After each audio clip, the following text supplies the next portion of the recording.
higher than the sky. Yeah, we do it every night. Tell me what you higher than the sky. Tell me what you doing every night. Every night. Tell me what you higher than the sky. Tell me what you doing every night. Every night. Every night. Every night. 'Cause we're the ones who bring the party.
shut up.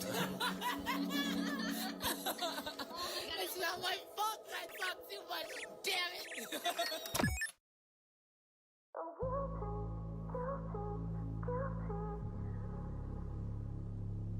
Don't look at me.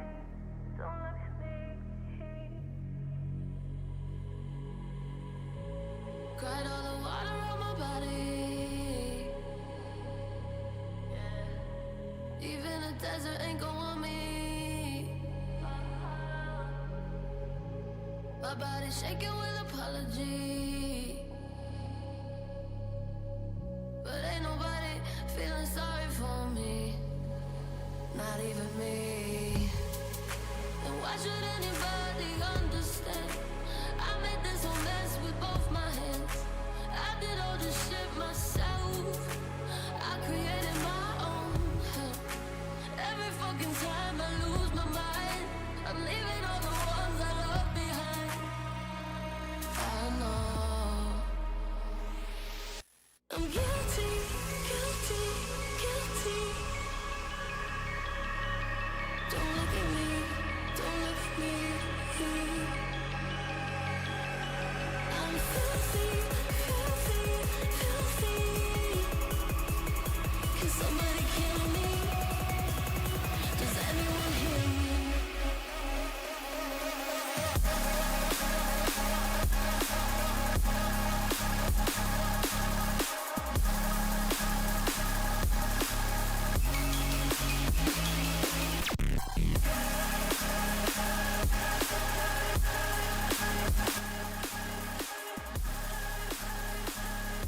Yo. What's good? Y'all probably thought I was fucking dead. We got a green screen now. We're being chillin'. Big chillin'. Anyways, I wanted to react to some vids today, more than anything. So that's kind of why we got the display capture going right now. I have like several vids set aside that I've been wanting to get to for a minute because they're pretty cool, but like I didn't want to binge watch them on some like couch rotting shit because I knew they were gonna be good for the stream, so that's why we're doing that. It's bright in here. I need to get my light dialed in. Oh well. I don't care.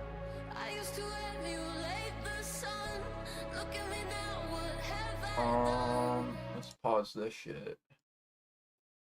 And Let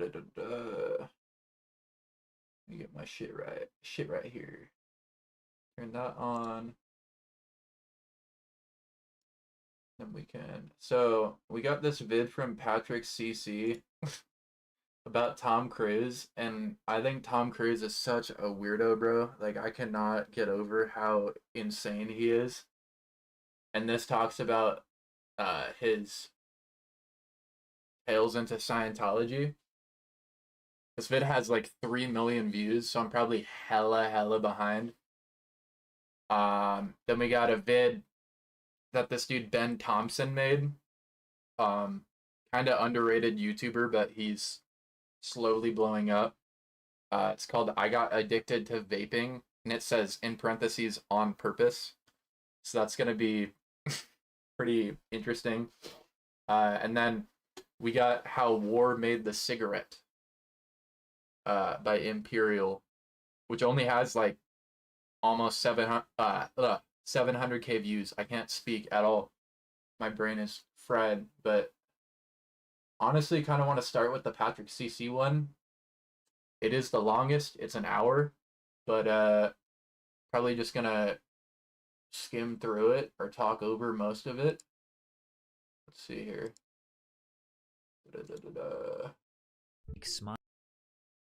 Smile combined with the empty, soulless eyes, the attention to detail, the perfect hair, the perfect jawline, the perfect appearance. This is just a facade to convince the world he is this successful, happy-go-lucky guy who is actually extremely disturbed and thinks about harming others 24/7. This Yes, it is is. what a Hell psychopath yes. looks like. But this is a fictional character played Hell by yeah, actor dude. Christian Bale in the movie American Psycho. And Bale said that the inspiration for this character was the real-life Tom Turn my mic Cruise, down a little whose bit. empty laugh, intensity, and robotic physical movements are on full display in this 1996 interview with Rosie O'Donnell. Because you saw her in Dead Calm, right? Yes. And you thought, I like her.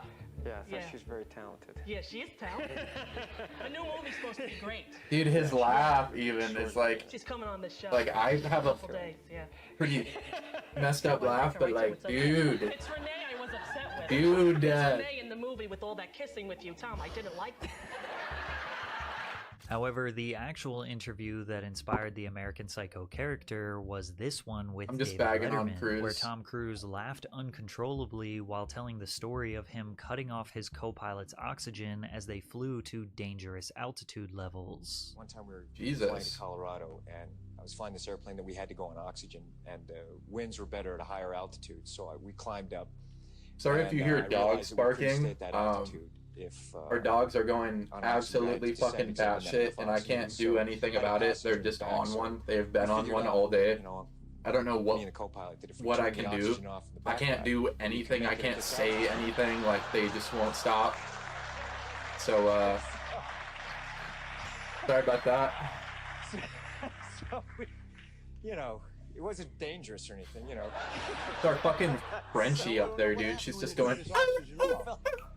He was very quiet. That's like she's dying, dude. But I promise you, she is completely Letterman fine. didn't seem to think this story was as funny as Tom thought it was. He fell asleep. He fell asleep. He slept the whole way. Ew. But, you know, he's the kind of guy you wanted to have him sleep the whole way. You know, so just... But honestly, looking at it from another direction, isn't that a...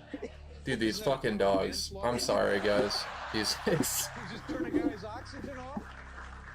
move my mic a little bit. Time, for the love of God. No, actually. He did wake up, yeah. You know, when we were landing on descent, he...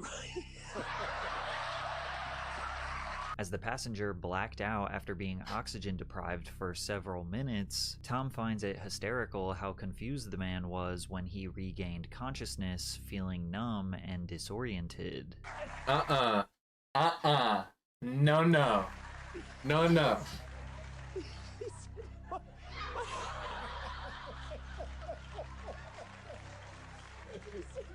My hands are... I don't like that at all, dude. He said my... Jeez, my hands... My hands are your all's hands. Jesus Christ. He said my hands are tingling. I slept the whole... I said, must have been the way I was laying. No. Now, some people look at this as nothing more than dark humor. The guy was fine. It was just a harmless prank. But maybe Christian Bale was actually onto something. And no, I'm not suggesting Tom Cruise is actually a serial murderer or enjoys the suffering of others, but he does have an obvious dark side. One that seems to be ignored by the masses. While they praise him for his box office hits and incredible stunts, Tom credits Scientology as the reason why he is so successful. Scientology is the quote-unquote religion that thrives on forced labor, signing its members to 1 billion year contracts. My head is in like a having an completely alleged different torture place right camp now. called The Hole. I forgot to even say anything about it. My chair is squeaking like a bitch. I'm sorry. But I got this really, really just cheapo light that was on like a stand. Like a 2013, probably just like a really crappy Amazon mic. Not mic, light, jeez. And I took it off of the tripod stand because I could not figure out how to angle it to light the green screen that I have enough, right? So once I had it off, I was like just kind of coming up with like a MacGyver tactic on the spot, and I ended up thumbtacking like the actual like housing, I guess, to the ceiling, and it's staying up there. It's light enough to be held up by 4 thumbtacks. And it's actually working very, very well. Surprisingly, not bad at all. So I will definitely take that over spending over $100 on a soft light for now. This works, and I also applied a LUT on my camera as well. It looks a little bit more colorful. Because I kind of had to compensate for what the chroma key is doing to get all this shit out. So, yar. Among other horrible allegations from former members, Tom is so dedicated to this religion, he abandoned I his gotta make own do with what I 7-year-old have. daughter and has not seen her in over a decade. Today, we're going to deep dive into the Jesus, career of dude. Tom Cruise That's and try to awful. assess why he is so loyal to the shadowy world of Scientology. Tom Cruise's life started out as an abused child who was desperate for a purpose. Cruise has described his father as a merchant of chaos, who was a bully and a coward. For me, it was like, there's something wrong with this guy. Don't trust him. Be careful around him. You can imagine that not being able to trust your own father when you are a toddler created a difficult and chaotic environment for Cruise. Additionally, when Cruise was 7 years old, he was diagnosed with dyslexia, which made him feel even more isolated and confused. His father could never hold a steady job, which led to the family moving often. They moved from What the fuck am I Syracuse, doing? New York Jesus, to I'm Ottawa, tweaking. Canada in 1971 when Tom was in 3rd grade. By the 6th grade, his parents got divorced, and his mother moved Tom and his sisters down to Louisville, Kentucky. According to Shane Dempler, a friend that went to school with Tom in Louisville, Tom was interested in becoming a Catholic priest. He had a very strong Catholic faith. Dempler said, "We went to mass, spent time in the chapel, and enjoyed hearing stories from the priests. We thought the priests had a great lifestyle, and we were really interested in priesthood. Unfortunately, the boys were kicked out of the school after they were caught stealing alcohol and drinking in the woods." Shane recalled, "The school wrote a letter to our parents saying they liked us both, but would prefer if we didn't return. So we weren't kicked out,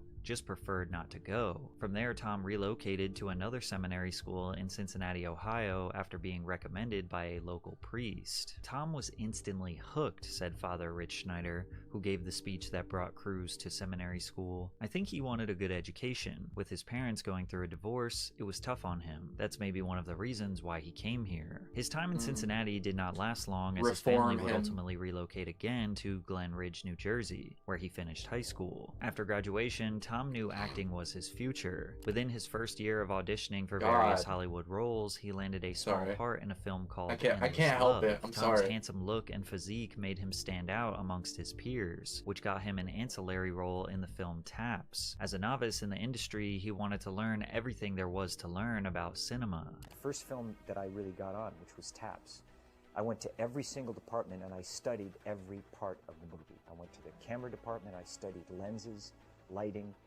You know, I was working with a great cinematographer, Oren Roisman. I studied what producers do, what writers do, what wardrobe does, what the stunt department does, props, sound. I studied every aspect of film. Tom was obsessed. His work ethic gave Hollywood producers even more of a reason to invest in him. He earned another ancillary role in The Outsiders before securing his first lead role in the 1983 hit Risky Business. Risky Business is an 80s mood film that appealed to teenagers at the time. Every generation has a few cult classic coming-of-age films that are not cinematic masterpieces with intricate plots, but capture somewhat of a realistic look of the aesthetic, attitudes, and behaviors of the kids who grew up in that era. The film grossed Definitely $60 that. million at the box office, and he That's stole such the a hearts banger of young though, dude. people in the USA. Even at the young age of 19, Tom was mature beyond his years, which can be felt during this 1983 interview with Bobby Wygant. What do directors... Bobby Wygant. how do they direct?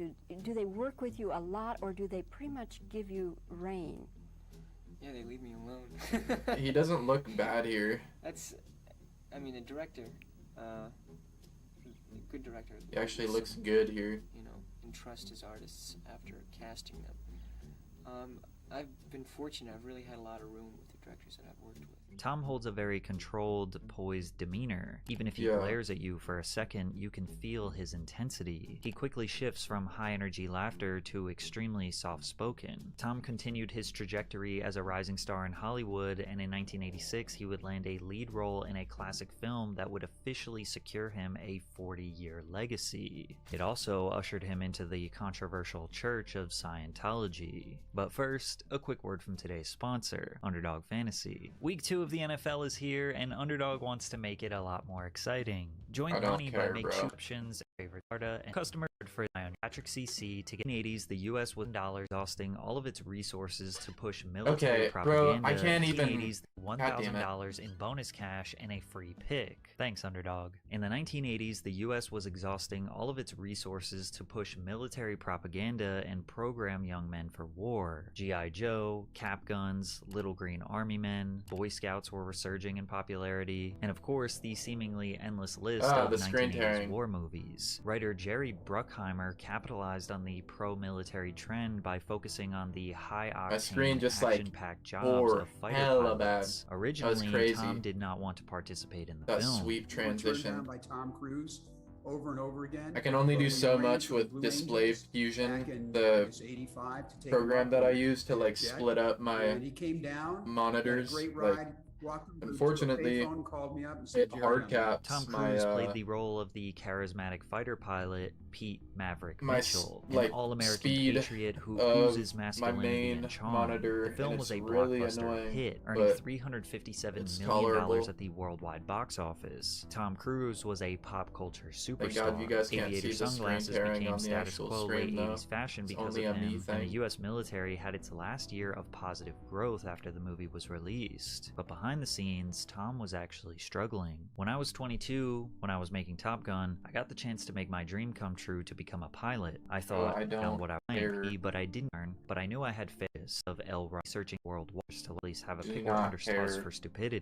With helping him focusing on those problems, everything fell into place. Cruise credits Scientology with helping him overcome his learning disability. He is one of the church's most high-profile followers and has become a spokesperson for the organization. However, his close friendship with David Miscavige, the current leader of Scientology, has placed him at the center of several controversies as well as question his legacy as a whole. Scientology is a religion that many consider to be a cult created by science fiction writer L. Ron Hubbard. According to the Church of Scientology, Ron was a highly trained lieutenant commander in the U.S. Navy who became a war hero that sunk a Japanese submarine, as well as a subcommander registered at 2100. 3 or 4 commander. He never received a Purple Heart, categorized his prescribed him dark glasses, and declared him ready for duty, as well as analyzed all potential evidence surrounding him sinking a Japanese ship, only for them to find that there was no submarine in the area at the time. Due to the conflicting information, we don't really know the truth about his time spent in the military. What we do know is that he was an incredibly proficient and fast writer. Hubbard holds the Guinness World Record for the most published works by one author. Battlefield Earth, To the Stars, When Shadows Fall, Typewriter in the Sky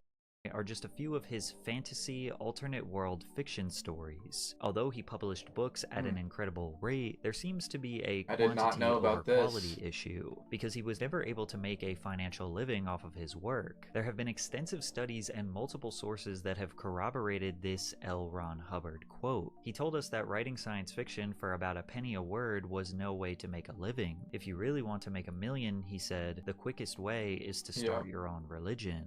If this quote is for patients of mental health, Dianetics is one of the fundamental pillars of Scientology that is still practiced to this day, nearly 75 years later. Wait, what was that thing about mental health? Struggled for a religion to get rich and people happened to buy into it. As Hubbard struggled to sell his books and begged the Veterans Association to increase his monthly allowance so he could pay his bills, he began developing his next big book, Dianetics, The Modern Science of Mental Health. Dianetics is one of the fundamental pillars of Scientology that is still practiced to this day nearly 75 years later. Since there was very little to no attention on the importance of maintaining positive mental health in the 1950s, the book became popular quickly, selling over 150,000 copies in its first year, earning Hubbard over $1 million. However, Hubbard's system faced a lot of criticism from doctors and psychologists. They say he lacked scientific evidence and empirical data, and he was using pseudo-scientific concepts to prove his nonsensical ideas. But then Hubbard played the conspiracy card. He convinced his followers that the only reason actual scientists didn't agree with his teachings was because psychologists, pharmaceutical companies, and the medical industry as a whole would lose billions of dollars if they acknowledged that Dianetics was the cure for all psychological pain. Additionally, Hubbard started to expand Dianetics into a broader spiritual belief system, which eventually led to the creation of Scientology in 1953. Hubbard did not complete his college education, nor did he spend years studying any field of medicine or health whatsoever, but he does claim that he cured himself from arthritis, bursitis, blindness. No. Oh my god. No. Ulcers, and even the common cold. That is insane. That is like schizo behavior. And he was able to do that through Dianetics. Dianetics theory describes the human mind as two parts, the conscious analytical mind and the subconscious reactive mind. Hubbard's beliefs were very similar to Sigmund Freud's theory of the unconscious mind and his understanding of how suppressed memories can... I've heard that Sigmund Freud wasn't favored by a lot of individuals either in his time, supposedly. Shape an individual's behavior. Allegedly. However, in Hubbard's theory, in Minecraft, all psychological pain and the mental and physical health problems that come from that were a form of memory known as engrams, which are stored in the reactive mind. While Dianetics focused on improving the mind, Scientology took things further by introducing the idea. Bro's got grams stored in his mind, just ready to go. Of the Thetan, an immortal spiritual being that lives inside every person. Hubbard believed that each person is actually a Thetan with limitless potential, but this potential is blocked by negative experiences or engrams that have built up over many lifetimes. Scientology therefore became a way to free the Thetan from these engrams, allowing the person to achieve spiritual freedom and reach their full potential. This process is known as going clear, which is the ultimate goal of someone practicing Dianetics. Once someone goes clear, they can then move on to higher levels of spiritual awareness and power. Once you become transparent, you are all-knowing and all-being.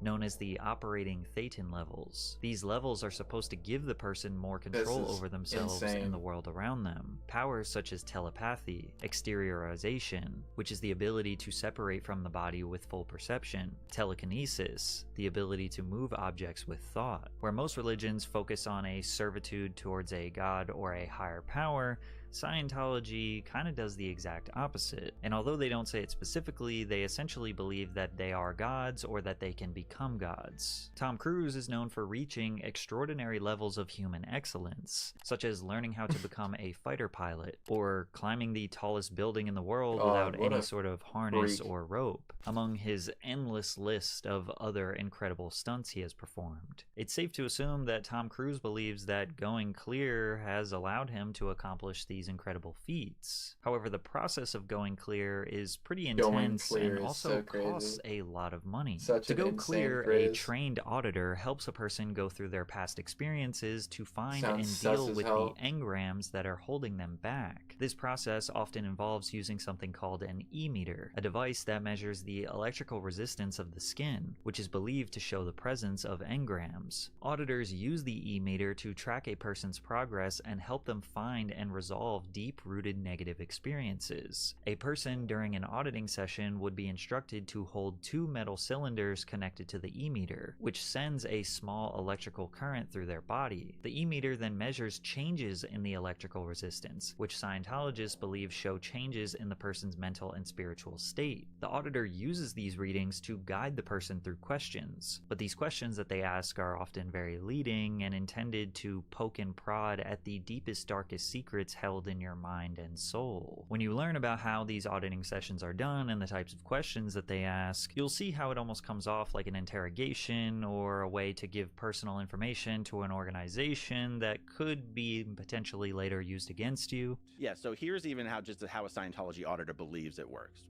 You're holding the This cans. is There's a tiny crazy. little battery in that e-meter that's sending, and you're completing the circuit when you pick up the cans, right? So you got a little thing going there, and that needle will respond to your physical movement, but that's not what we want. And I'm going to go, is there something you're withholding from But that's it? not what we And what I'm looking for is, right when I say at the end of me, I'm looking for the needle to dip to the right. And so I'll give you a really good example of this. So you're holding the cans. Say, is there anything you're withholding from me? And I get an instant read. His And I go, face. is there anything you're withholding from me? You're going to go, I don't think so. And I don't see the needle. No, you don't see the needle. And I don't I see go, the well, needle. What did you think of when I asked you the question? Okay, so Listen, you're gonna what go, "I is don't know." this, dude? This is Okay, like so I'm looking to schizo get roughly- convo. And you can start digging Jesus. to what you. And you can give me. What is you say, this? I'm I gonna don't. get Oh every my field god. science- Get me out. Scientifically proven to really do anything. It does measure some sort of electrical current that takes place in your body and mind, and it is somehow connected, but we can't prove that it indicates anything about mental health or your physical or emotional well-being. Many people look at it as nothing more than hypnosis, and many believe that the auditing process Yeah, is strategically designed that's- to make people think that it's actually doing something positive in their life. Being Yep. a victim is despised in Scientology because of something called the tone scale. The tone scale is sort of an emotional ranking of a person, and it goes from -40 to 40. This is Now, like Black 0 Mirror is shit. death, and 0.1 is victim. It is seen as a bad thing to even feel any negative This is emotions in literally like a Scientology Black because Mirror episode. Scientologists believe that if bad things happen to you, Conservatism. you have done something bad to deserve it. Oh. That feel any negative emotions in Scientology because Scientologists Hold up. believe that if Strong interest 3.3. Conservatism 3.0. bad things Amazing. happen to you, is because you have done something bad Hmm. to deserve it.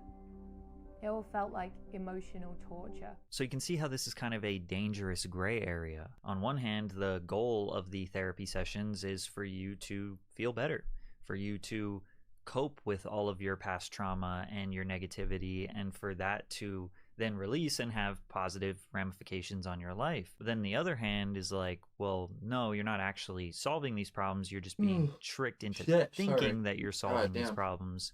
And then you have to pay for more auditing sessions for you to keep solving these problems. And we'll go deeper into the financial component of all of this in a minute. But in the late 80s and early 90s, Tom Cruise wasn't overtly public about his Scientology ties as he was still growing his career. After Top Gun, he continued to have an incredible run in Hollywood. The Color of Money, Cocktail, Rain Man, Days of Thunder, A Few Good Men. Rain The Man was Firm, crazy. Hit after hit after Crazy, hit. underrated. Everything that Tom Cruise starred in was a box office smash. In 1988, he True. was the highest grossing Very box true. office star, and to this day, he is the number 6 highest grossing actor of all time, with a combined total of $12 billion generated. He was a convincing leading man who does all of his own stunts. He had near perfect looks. On set, he was known to be honest, humble, and a genuine person. He was considered by many to be the perfect human, yet somehow still very mysterious. You've got one of the nicest reputations in Hollywood. I mean, everyone who interviews you says, hands down, you are polite and giving. But His I've interviewed eyes, you a lot ugh. of times, and Do you not don't like let people that. real close. How come? Stop. I think I'm letting him Staring come close. daggers into the interviewer. Do you feel like you hold something back or you protect something?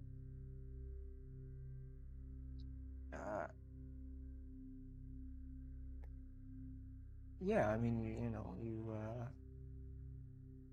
I'm doing this, to help promote the films. I mean, I really don't hold back that much. I mean, you ask me anything, but I mean, there is a certain, you know, certain things that I really don't want to talk about, and certain things that really aren't important, you know, aren't important for people to hear, and I really don't even think they want to hear. In the early 90s, Tom began speaking about the Church of Scientology more publicly. Tom, let me try to understand. The Church of Scientology,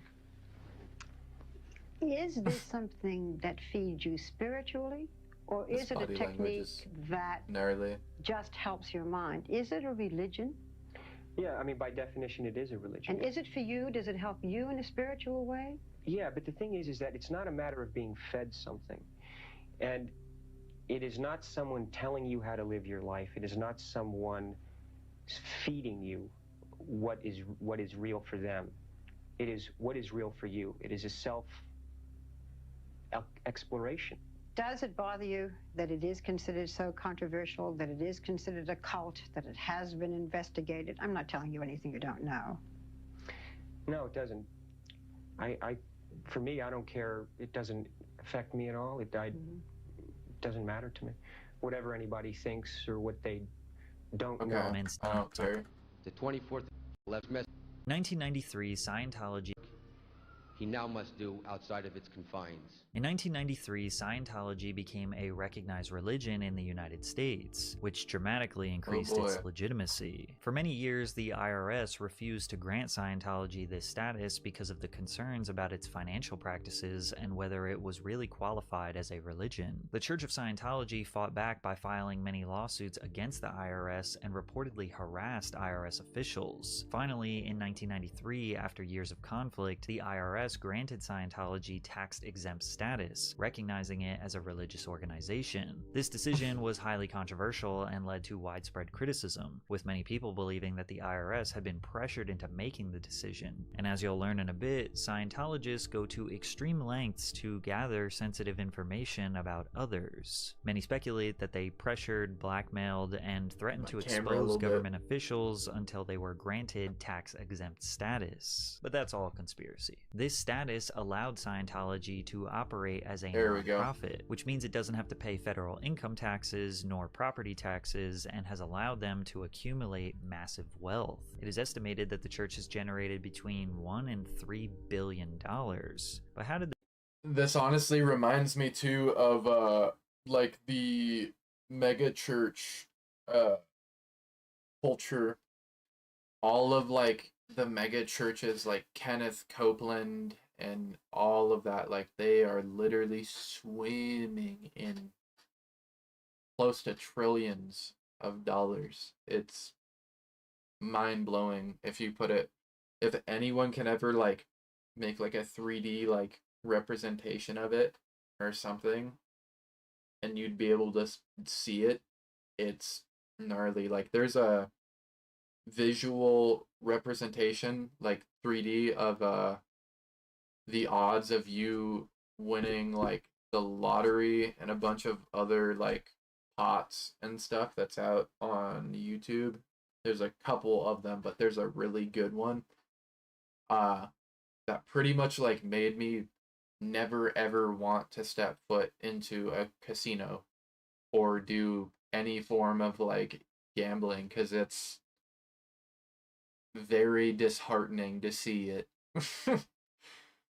But I don't know, like there's always beginner's luck, but as far as anything else after that, did they get that money? Well, first of all, donating money to a church or a religion is very common. Scientology happens to strategically recruit members of mass wealth, celebrities, Hollywood superstars, so it's safe to assume that religion is very common. Scientology happens to strategically recruit members of mass wealth, celebrities, you're done. Hollywood superstars, so it's safe to assume that those people are donating potentially millions of dollars. However, the auditing sessions are also very costly. Remember, the main goal or the point of being a Scientologist is to go clear. However, there are levels or goals that you essentially rank up to along the way. These are called operating thetan levels or OT levels, which are the goals that you hit before reaching the bridge to total freedom. Each each spiritual level has an estimated real cost that it would take to reach it. Costs can vary considerably depending on the needs of the individual, but it is... Do y'all remember that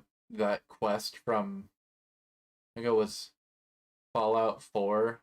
I think it's in Nuka World, where you run into these guys that are pretty much like Scientologists, and you get scammed out of so many caps to like if you want to like be a part of their religion / group, you have to like buy in, and every time you like want to go up in rank there, you basically have to sit in a chair, and they'll just dose you up with an insane amount of radiation, and they'll just do it every time you want to rank up. And on top of that, you have to pay more caps like every single time, and then once you're like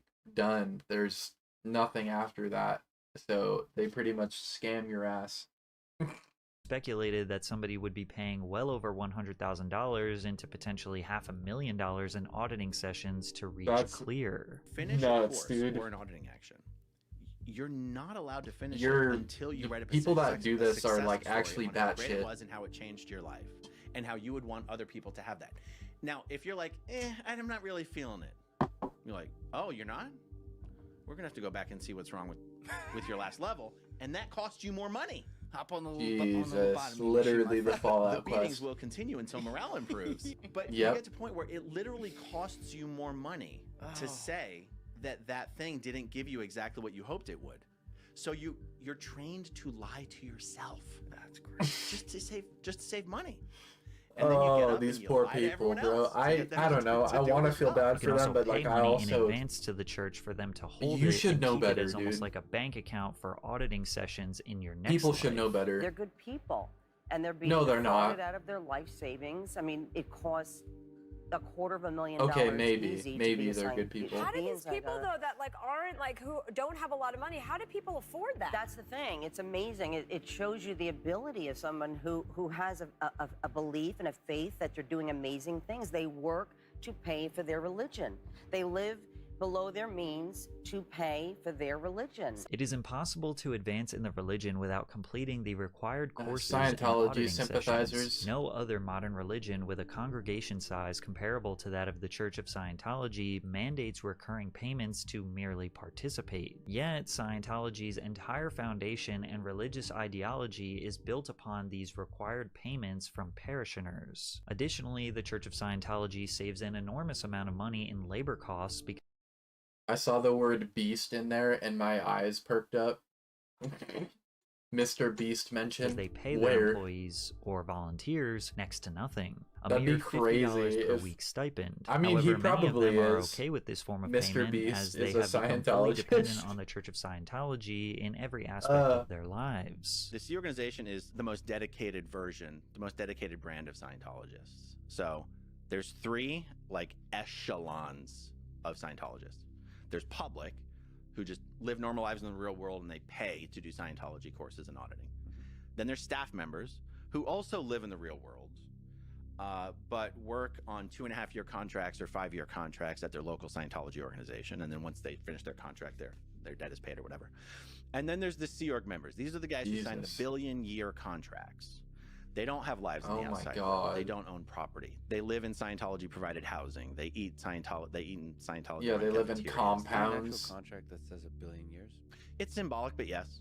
Okay. Like, no, it's not a legally enforceable contract. According to L. Ron Hubbard, the Sea Org initially operated on 3 real ships, the Diana, the Athena, and the Apollo, which Hubbard used to spread the teachings of his new religion. According to Hubbard, much of the galaxy, including Earth, was ruled tens of millions of years ago by the Galactic Confederacy, controlled by a tyrant named Xenu. Xenu was eventually overthrown by a group with the Confederacy known as the Loyal Officers, and Sea Org is just out modeled here after these writing Loyal Officers. comic book plot Sea Org lines members are considered the most dedicated and forming a whole Scientologists, religion signing around it. 1 billion year contracts to serve the church across multiple lifetimes. Many join at a young age, some even as children, and endure a rigorous lifestyle that includes up to 100-hour work weeks, strict discipline, and a $50 per week wage. They do not have relationships or communication with the outside world. They are not allowed to have children. They eat, sleep, and breathe solely for the purpose of Scientology. What is They this, do North normal Korea? jobs, just like any other business, but they are assigned to them like a military post. You have the treasury, which consists of people who receive, collect and invoice money, pay bills, manage assets. You also have sales representatives who get people to sign up for the religion. You have a promotional team who sends out flyers, emails, and advertisements for the church. You also have auditors, and the people who train the auditors, and the people who monitor the people who are training the auditors, and then the people who get members to pay for the auditing sessions and constantly pester members to sign up for more auditing sessions. If any,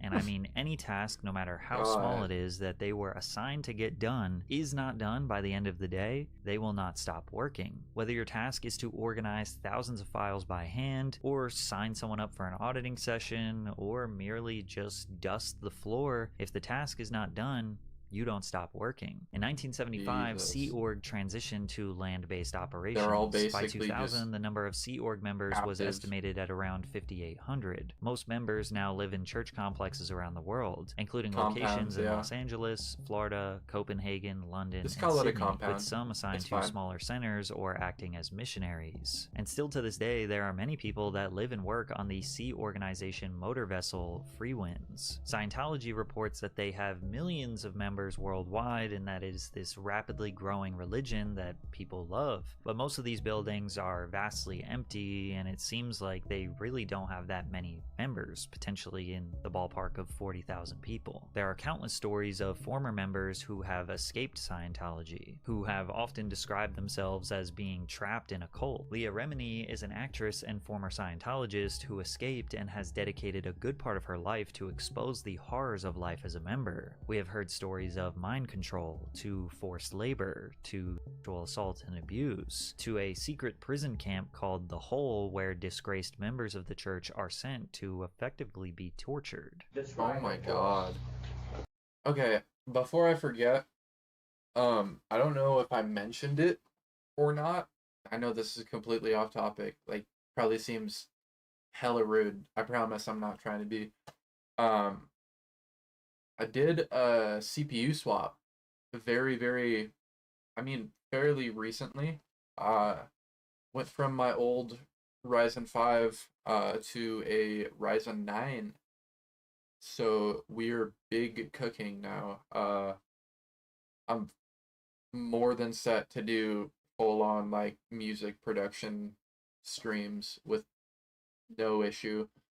And I did a soft, kind of like soft, like almost like, not like soft, but like mid overclock on my graphics card, because I have a 1660 Ti still in this desktop. So my CPU is definitely carrying now.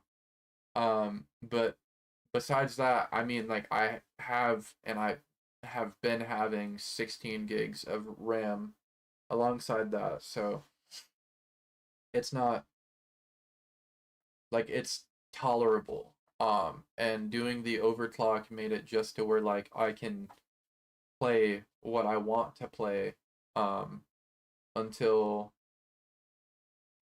the RTX 4070 that I got gets here. But I just found out about Jawa, and saw that on there. I could not pass it up. It was a really good deal. It's like brand new.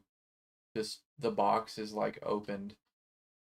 That's it. After I get that, I mean, I'll be set. Like, I've pretty much like upgraded everything besides that after that, but the RAM, and the motherboard. And then I really have to worry about the case fans, because they're getting kind of older and they're not really putting out as much as they used to. But yeah. Anyways. It had bars on the windows, and the one entrance was guarded by security 24 hours a day. The hole basically was some kind of a slang term that had been coined long before I got there, and it was where you ate there, you slept there on the floor, and you never left with the exception of a brief period to go take a shower. When you say slept there on the floor, did you have cots or bunks or some kind of beds? No, you slept in you were given a sleeping bag, you slept on the floor in a sleeping bag. And what were the conditions like on the floor to sleep? Well, there were ants. The place was infested by ants, so ants would crawl on you. And there was a 2-week period during that time when all the electricity had been shut off, as ordered by Mr. Miscavige, and this was, of course, in summer in the desert, and so the temperature in there was about 106. Why didn't you just take off and get away from the hole? Not possible. Not possible. Not physically possible. I believe it. Security, the windows were barred. Right from the beginning when I went in, I obviously was trying to figure out, plotting how to get out. Were you used to, in your life, getting beaten up? Was that something you were used to? No, never. And you were a 40-something-year-old woman with a very, very respected job.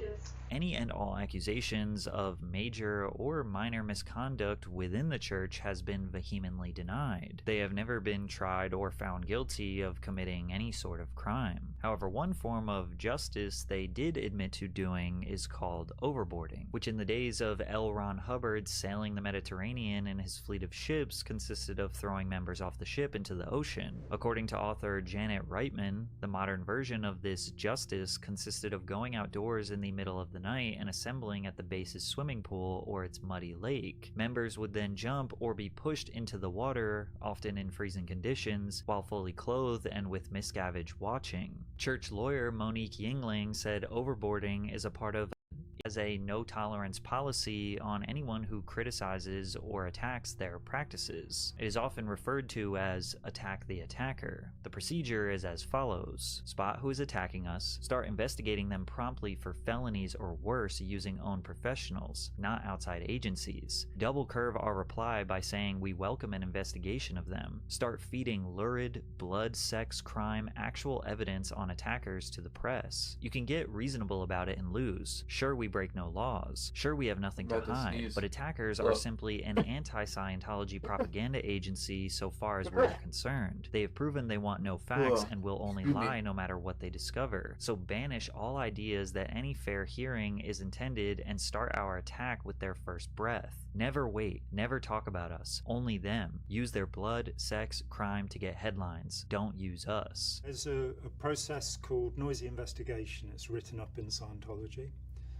And approved by Ron Hubbard, including you contact every information we've John Hayden in law might have been sent over from Los Angeles that I'd be pissed or that creates high production. Critics of Scientology, they're made up. Check out this entire YouTube channel that creates high production value interviews, all dedicated to saying negative things about ex-Scientology members who are now speaking out. Aaron Smith Levins, Mark and Claire Headley, and of course Leah Remini. They even get family members to speak about how violent, abusive, and horrible these ex-members are. Every night. I'm sure many of you know that the Scientology iceberg is extremely deep. This information just scratches the surface. But it's important to understand a simple breakdown of this, as it is a effectively Tom Cruise's belief system. And since Tom is one of the biggest outspoken activists supporting Scientology, his support gives them an enormous amount of legitimacy since he is a beloved superstar worldwide. Every time they open a new church, they invite Tom to give a speech at the grand opening. Stuffy. Sorry. Our kids need help. This world needs help. The kind of help where people can help themselves. Now, I have and will continue to dedicate my life to accomplishing this. And I am supremely grateful in the to carpet. Mr. That's Ron cool. Hubbard for the study technology he provided. Because My I would not ADHD be here right now today is going if I didn't nuts. get help. And I am honored to be part of the applied scholastics movement. Because I know now that I can truly help. And so can you. But regardless of his ties to the controversial church, Tom continued to have rampant success in Hollywood. The Firm, Jerry Maguire, Mission Impossible, which became a 7-part series that defined his career as a stuntman. He learned how to skydive, fly, and put in the homework to make a role look realistic. He also had Eyes Wide Shut, Magnolia, The Last Samurai, and Minority Report to prove that he wasn't just a one-trick pony who does heroic action films. However, with the extreme rise of tabloid culture, publications were interested in poking and prodding around the personal lives of celebrities. And since Tom was a wildly successful actor with a popular actress wife and 2 adopted children, they were a pretty good target. He also had Eyes Wide Shut, Magnolia. So, I like every morning usually when I wake up, right? I'm like, I don't know why. I think it's just because I never get enough sleep these days. I wake up just so pissed off, like mad at the world, angry, right? So when I wear my work pants, which specifically have these like, I don't know, they're like old, thrifted, like military cargo pants that are modified, like they're black, but anyways, they have these like strings you can tie and cinch the cuff legs of the pants up with, and every time I wear them, specifically when I put them on in the morning, I tie them on so tight, dude, like insane. Like I think I was cutting off like blood flow. Jesus, I definitely was. I got it undone. Thank God. The Last Samurai, and Minority Report to prove that he wasn't just a one-trick pony who does heroic action films. However, with the extreme rise of tabloid culture, publications were interested in poking and prodding around the personal lives of celebrities. And since Tom was a wildly successful actor with a popular actress wife and 2 adopted children, they were a pretty good target. We're private people. We are human beings. You know, we are human beings. We have feelings, and we have the reassurance. We have a family now. We have children. We are I think human. that for years we were told, and just don't worry. And suddenly all these kind of rumors and gossip all of a sudden starts getting printed in, legitimate magazines. And, and I'd send letters asking for an apology. It's not true. And then you start getting letters back where they say, and I just said, you know what? I'm mad as hell, and I'm not going to take it anymore. And it's not right. And if they're not going to be responsible, I am going to make them be responsible. The Church of Scientology has been blamed for having a huge impact on how Tom Cruise's relationships started and ended, making people wonder just how much control it has over its most famous members. Cruise was married to actress Mimi Rogers in 1987, who was the one who actually helped convert Tom to Scientology. But by the end of 1989, Cruise had filed for divorce. divorce. According to former Scientologist Mike Rinder, who wrote about his experiences in his book A Billion Years, My Escape from a Life in the Highest Ranks of Scientology, he claims that Scientology leader David Miscavige was heavily involved in Cruz's life at the time, even helping to facilitate Cruz's relationship with Nicole Kidman while they were filming Days of Thunder in 1990. Rinder alleges that Greg Wilher, Cruz's personal auditor from the church, was assigned to get Mimi to agree to a divorce so Tom could marry Nicole, which was highly unusual and would never have happened with a normal Scientologist. But what could Scientology's problem be with Mimi Rogers? Well, Rogers' father, Philip C. Spickler, had been closely involved with Scientology founder L. Ron Hubbard, but he left the church in the early 1980s. This reportedly made Mimi Rogers herself less favorable in the eyes of Scientology's leadership, particularly David Miscavige. Morton's biography claims that the Scientology leadership felt such hostility towards Mimi's father that Mimi was stained by association, which may have contributed to David Miscavige's push for the divorce. Tom Cruise and Nicole Kidman met during the filming of Days of Thunder in 1989 and married in 1990. During their marriage, Cruise became more deeply and publicly involved in Scientology. Kidman, who was raised Catholic, was not initially a member of the church, but eventually became more involved and even undergoing frequent auditing sessions. However, their relationship with the church became strained as Kidman allegedly expressed concerns about the church's influence over Cruise, as well as her not wanting her children, Isabella and Connor, who were then 8 and 6 at the time, to be raised under Scientology's teachings and methods. One former Scientologist, Teresa Summers, who raised one child inside Scientology and another outside, shared her experience with the church's practices. Summers described how the church discouraged regular medical treatment, comfort, and nurturing for children. Instead, children were expected to do physical labor and were subjected to strict educational practices that focused more on Scientology's teaching. Holy shit. They had children doing physical work, sometimes 40 to 60 hours a week, bro. What is this, like the 1920s? Oh my god. That's actually like foul. Than on regular school subjects. The church was allegedly concerned that Kidman was pulling Cruise away from Scientology. After their divorce in 2001, this now iconic photo of Kidman was taken where she is seen reaching her arms out in pure joy and relief that the marriage is finally over. She also left Scientology around the same time. Unfortunately, she was not able to get her kids out, as Tom retained custody of the 2 children. In the early 2000s, more people than ever were trying to expose Scientology for what they believe it truly is, and since Tom Cruise is the most notable member, anything involving him would get more attention, more views, more clicks, etc. Like this video of him hanging out on the freeway ship celebrating his 42nd birthday. Thank you. God, his mouth is so big in this shot. Bro, hold up. Look at his mouth. I'm sorry. That is... I mean, I think it's just his, like, teeth. Because, like, my mouth is that big, but, like, his teeth, bro. God damn. Ugh. I am not, I don't know where I am right now. You know, you have to kind of be there to understand this reality. You know how that is? This is incredible. This is just... I will how do I thank you? Thank you. It's the best birthday ever. I mean, ever. Or the speech he gave when accepting Scientology's made-up Freedom Medal of Valor. These are the times now, people, okay? These are the times we will all remember.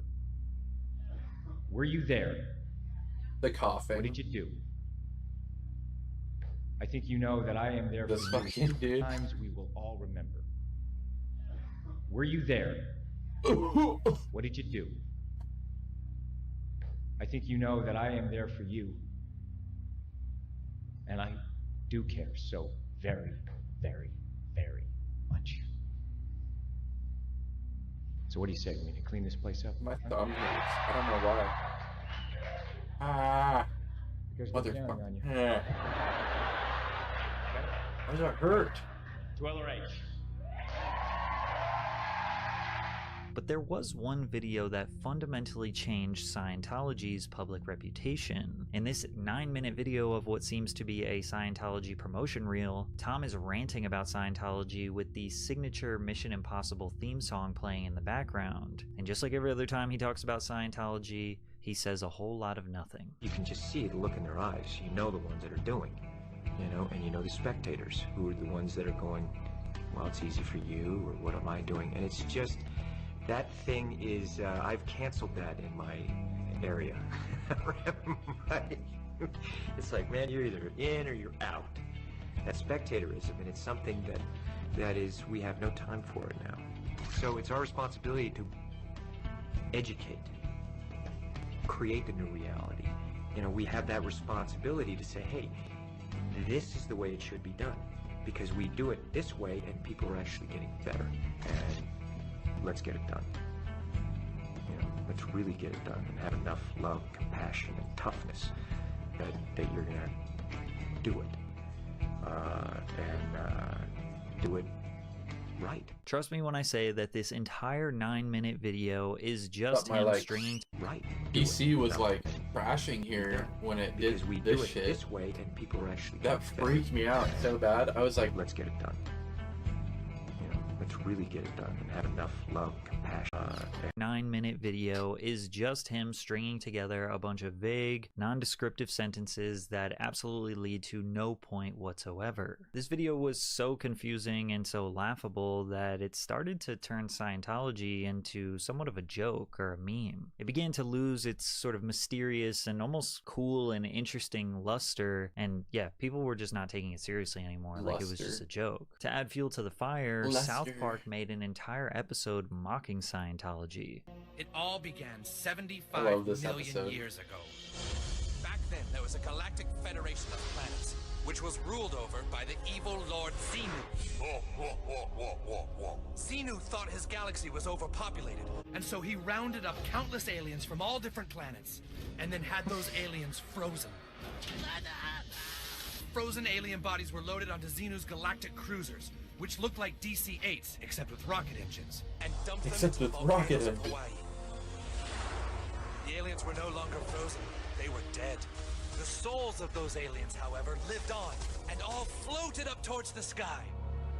Xenu didn't want their souls to return, and so he built giant soul catchers in the sky. There, the souls were forced to watch days of brainwashing material, which tricked them into believing a false reality.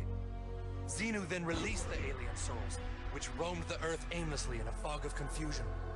At the dawn of man, the souls finally found bodies which they could grab onto. But the ironic thing was, all they did was just explain what Scientologists actually believe. Because of this episode, the Office of Special Affairs launched an investigation into Matt Stone and Trey Parker. The Scientology OSA contacted their close friends looking for any vulnerabilities to exploit. A Scientology insider leaked this disturbing information. There are some strings that will be pulled on the PRC on Stone. Otherwise, the special collections, covert information gathering such as trash collection, purchased phone records, hacked airline reservations, purchased bank records, will be debugged in order to get some viable strings that can be pulled. Despite their efforts, they were never able to find anything about Matt and Trey Parker. When you talk about Scientology, you're used to the response that people give you, aren't you? That you're some kind of nutcase, there's some kind of lunatic, fringe sort of religion thing. Used to the response. I mean, fly around in that's spaceship. bigotry. Well, that is the religious equivalent of I'm putting the point to you that this is people's reaction. No, I think maybe people say that to you. They don't say that to me. Oh. With Scientology being scrutinized and laughed at more than ever, Tom's behavior wasn't really helpers, like Matt Lauer, wanted to learn about how Scientology affects Tom's relationships. What is going on? Matt Lauer, and laughed at more than ever, Tom's behavior wasn't really helpers, like Matt Lauer, wanted to learn about how Scientology behavior wasn't really helpers, like Matt Lauer, that's insane. That's such a bad transition, bro. What are you doing? Relationships. Katie has mentioned that she is embracing, or at least exposing herself and opening herself up to Scientology. At this stage in your life, could you be with someone who doesn't have an interest? You know, Scientology is something that you don't understand. It's like you could be a Christian and be a Scientologist, okay? Scientology is something... So it doesn't replace religion? And it is a religion because it's dealing with the spirit, you know, you as a spiritual being. And it's something that there's tools that you have that you apply to your life. They then go on to discuss when Tom Cruise criticized actress Brooke Shields for taking antidepressants for postpartum depression. And I know that psychiatry is awful. It's a pseudoscience. But Tom, if she said that you're this particular wrong. thing, You're absolutely wrong. Whether it was the antidepressant or going to a there's counselor actual or science backing that dipshit. Isn't that enough? Matt, you have to understand this. Here we are today, where I talk out against drugs and psychiatric abuses of electric shocking people, okay, against their will, of drug. Electric shocking people against their will doesn't happen, like, and it. I can't even think of the last time that even happened, except in prison, as a way of like executing people in like shit, probably like the 50s, 60s was like the last time that was going on anywhere. Sure, there are places that do therapy where you can voluntarily shock yourself in small controlled pulses that stimulate brain activity. It's like a form of behavioral therapy. And it just blows my mind that there's like people that are like this well known that go out there and continuously spew misinformation like this. It's insane. Like there's good misinformation and there's bad misinformation, and this is like absolutely not cool. Children with them not knowing the effects of these drugs. Do you know what Adderall is? Do you know Ritalin? Do you know now that Ritalin is a street drug? Do you understand that? It is, but like this was not against her will, though. But this wasn't against her will. Matt, I'm asking you a question. I understand there's abuse of all heroin of these. No, you see, here's the problem. You don't know the history of psychiatry. I do. Aren't there examples, and might not Brooke Shields be an example of someone who benefited from one of those drugs? All it does is mask the problem, Matt. And if you understand the history of it, it masks the problem. That's what it does. That's all it does. Bro, the word science is literally in the name of the religion that you're following. What are you doing? You're not getting to the reason why. There is no such thing as a chemical imbalance. What are you doing? No, that's so false. Dude, that's not true. Gobbledygook? No. God, what an idiot. No such thing as a chemical imbalance. Look at how sure of himself he is when he says that. Kind of a little psychological gobbledygook? No, I did not say that. I'm just asking, what would you call it? Matt, that is the post. Now you're talking about two different things. But that's what she went on the antidepressant for. But what happens, the antidepressant, all it does is mask the problem. There's ways of vitamins and through exercise. God forbid any of your children ever have to deal with any form of depression ever. Holy shit. And various things. I'm not saying that isn't real. That's not what I'm saying. That's an alteration of what I'm saying. I'm saying that drugs aren't the answer, that these drugs are very dangerous. They're mind-altering, antipsychotic drugs.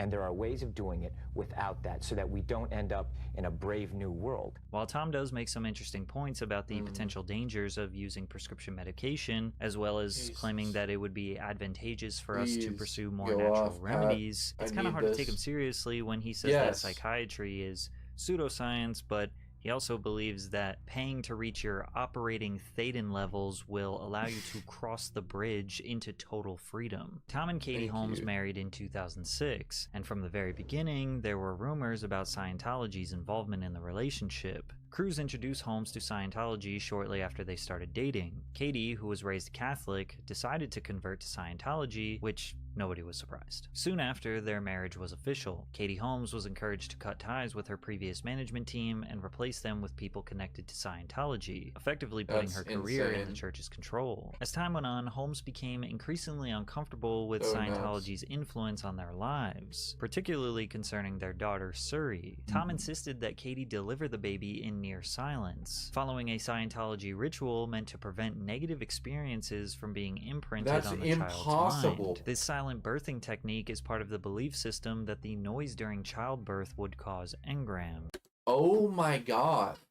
Church members believe that noises, sounds, and words while a child is being born can possibly cause trauma, which in turn causes the production of engrams, thus necessitating silent birth. What the fuck?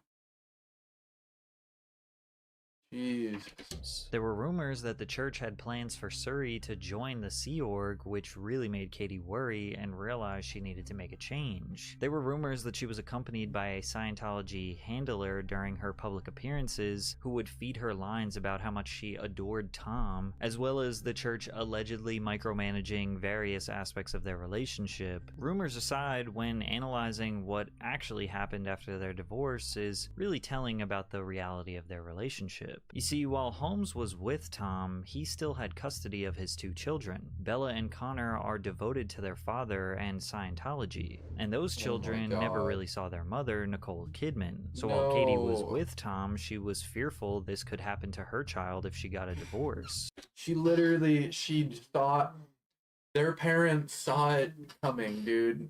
Not their mom saw it coming and literally did everything.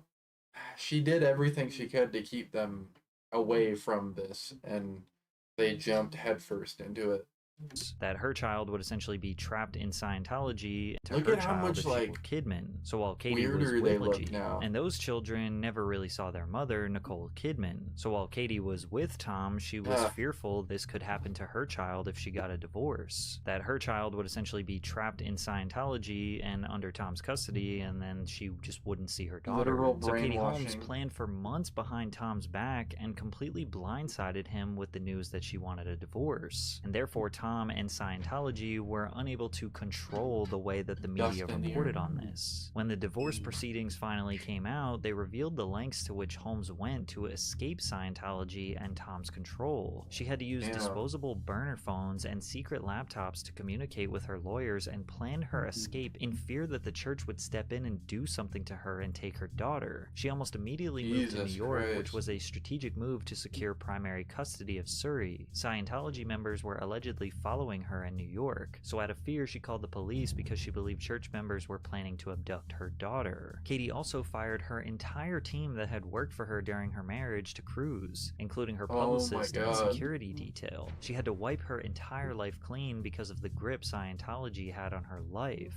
The divorce settlement was reached with Holmes securing primary custody of her daughter. Since then, she has kept her distance from Scientology and enrolled Suri in a Catholic private school. Tom has agreed to pay Holmes $400,000 per year until Sorry if you guys are hearing a 18. fucking However, vacuum. he has not seen his daughter Jesus in Christ. over a decade. Someone is since she slamming and her the mother vacuum are down not into the floor Scientologists. upstairs. Now, it is somewhat normal There for we a go. parent and child to disagree on values, especially religious ones. And there are definitely situations where conflicting religious beliefs will lead to a parent losing connection with their child. But many people just simply look at Scientology as not worth losing your child over. If you were to just look at Tom's opinions on Scientology, you would learn that it is a belief system that helped him become an incredible human being. He overcame his illness and used their teachings to accomplish his biggest life dreams, which is good for him. Since Scientology is deeply rooted in and centered around self-fulfilling prophecies, ones that coincidentally require people to pay enormous amounts of money to achieve, it's not really much of a noble cause that people respect. As reported by Vox, according to former Scientology officials, the church has continued to manage Cruz's life. Reportedly, it granted him the full benefits of its more unsavory enterprises, including the church's alleged use of slave labor. Former Scientologist John Brossow says the church has custom-built luxury vehicles and sound systems for Cruz, and provides the staff who manage his many homes. Because this labor is provided by the church, it's done through the Sea Org, the Scientologist association that has been accused of human trafficking and forced labor. The church has described these claims as both scurrilous and ridiculous. The picture painted by Cruz by former members of the church is not flattering. They tend to describe Cruz as a well-meaning man who fundamentally is not curious and who is happy to have beautiful things handed to him without looking at their cost. Scientology is attractive to Cruz in this account because it makes his life easier while simultaneously flattering his ego with the belief that he is a hero. Do you think Tom is essentially in too deep? Like, yeah, maybe he does want to see his daughter, but they have too much dirt on him and it's almost a hostage type situation. Do you think he is actually an evil man who is taking advantage of forced labor and a tax-exempt fortune? Do you think he is conveniently turning a blind eye to the alleged horrors and is going to play the whole "I was brainwashed" card when it all comes crashing down? Or maybe you think he is actually I'm gonna take a break here in a second, and he is potentially a victim just like every other Scientologist. And does it make you look at his movies or legacy any differently? BRB. Drink water. Drink water. Hello. My name is... Not yet. Okay, so this is the one we're gonna watch next, but... Break time. BRB. Promise.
You're a stranger, stuck inside my head. A remainder of a love that died is in. You're a stranger, and there's no point to pretend that you can't hear with me. Erase my memory. I'm in danger, gotta quit while I'm ahead.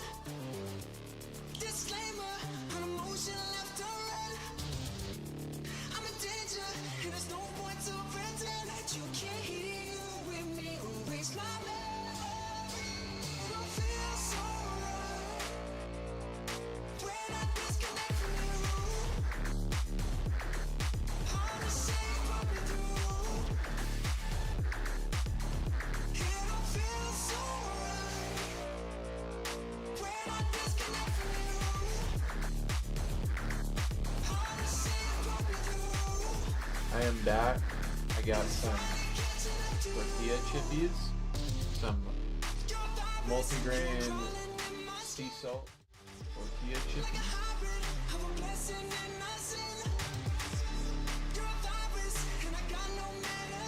These fucking bang. They're sea salt. I got to stretch out a little bit too. My back has been killing me. Between my back and my nose, dude. Like, I'm just so clogged up right now, and my back is just fucked from work today. I've just been going and going.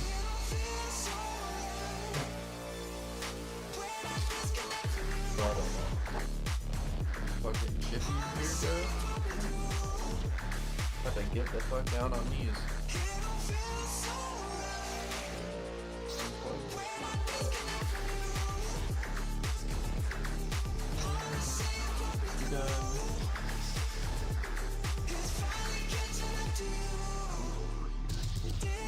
Alright, cut the music. We are ready We are ready. Is Ben Thompson, and I'm about to get addicted to vaping. On purpose. Nicotine addiction has plagued Americans since the days before cigarettes were regulated. Crazy, Nowadays, vaping has taken over with roughly 10% of adolescents. I'm very, very addicted to my vape.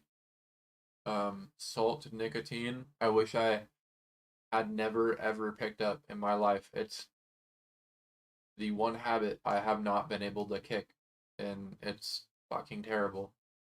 Would not wish it upon my worst enemy. Being addicted to vaping. While it is on the decline, it has been shown that e-cigarettes and vaping are more addictive than cigarettes. Yep. So I'm going to get addicted. Nicotine. Why? Because I thought it'd be funny, but also for science. But I'm not going. And it never.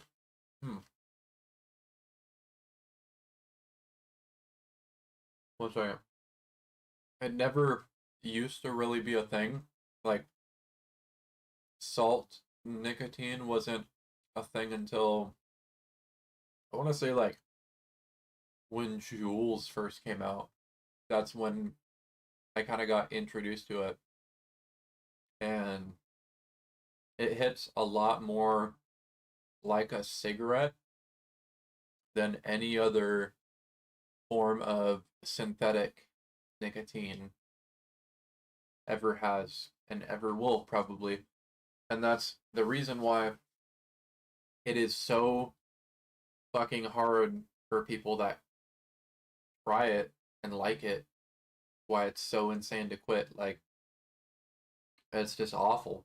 But I'm going down slowly. The disposables don't help. They're absolutely everywhere. Thank God there's several disposable companies that make different percentage nicotine ones. So that's helping a lot, but if anything, it's just causing so much e-waste. Like, it's absolutely insane. And if anything, this will probably be a wake-up call to me. I've already had one, but let it be another. Going into this without a plan. I'm actually going to strictly regulate and track how I get addicted to vaping. How am I going to do this? Well, I asked 38 of my friends who do vape what their vaping habits were in order to forecast what my plan would be.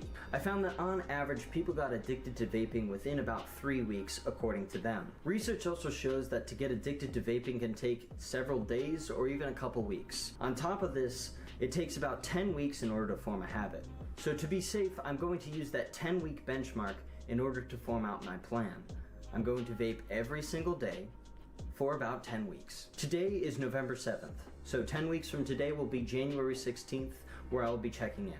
Then, after 10 weeks are up, I'm going to chronicle my attempt. When did this come out? 9 months ago? Oh shit. To quit. And during this 10-week process, I'm going to be journaling how I feel. I will be tracking how often I vape, which will be a rough guess of how many puffs I've taken each single day. Probably well I will in be the tracking midst of how I being feel, so if my addicted mood still. is down or up. So I went out and bought my first 2 vapes. I got the Breeze variety, which I think is exclusive in the Midwest, and it's also what was recommended to me. I will also be keeping track of the cost of this little experiment of mine. Those. So I will be keeping all of the receipts. I've had those and this first total comes out to $48.48. Yep. But the smoke shop I decided to go to had a 2 for $40 deal. Normally each one of these would cost $25 for 6,000 puffs, which my friends have told me lasts them about a month. So I got 2 months for $50. We'll do our first little unboxing here. Quality. Alright, it comes with like a little nipple cap here. I forgot to mention one little problem with this experiment. I don't know how to vape. So yeah, I'm gonna have to learn how to vape. Oh my god, I already have a head high. Yeah, I'm gonna have to learn how to vape because the coughing is gonna be a problem. Jesus Christ, this is awful. That actually, like, hit me pretty hard. Warning. Oh no. This product contains nicotine. The mint one actually didn't taste too bad. I'm one of those people who likes mint chocolate chip ice cream, and that kind of tasted like that. But Yeah, that was not pleasant. Now, considering I'm going into this with the plan to already quit, and because I already don't really like vaping, I'm going to need a little extra motivation to keep me going on this journey. As the time progresses in this calendar, I'm going to attempt to learn tricks every day in order to keep me motivated, keep it a little bit light and fun. Now, before we get started on this 10-week journey, progresses in this calendar, I'm going to attempt to learn tricks every day in order to keep me motivated, keep it a little bit light and fun. Now, before we get started on this 10-week journey, I would like to mention that there are many factors that go into addiction. Some of these include family history, genetics, and ease of access. So for full transparency, I'll give you a couple little facts about me. I have a penis, I'm 22 years old, I weigh between 175 and 180 pounds, and my family does not have a history of substance abuse. And before I was born, my mother used to put away a pack of cigarettes like it was no one's business. However, quitting for her was not a problem. Oh, and one more thing. My father hates vaping.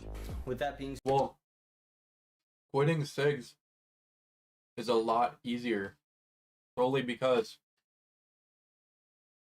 nicotine is so fucking strong. Like, I think it's like, what, like 10 packs in like a pod of juice, supposedly. And the higher the strength you get, think of like how much is just going straight to the dome. Gnarly. You said, here goes nothing. Jesus, dude.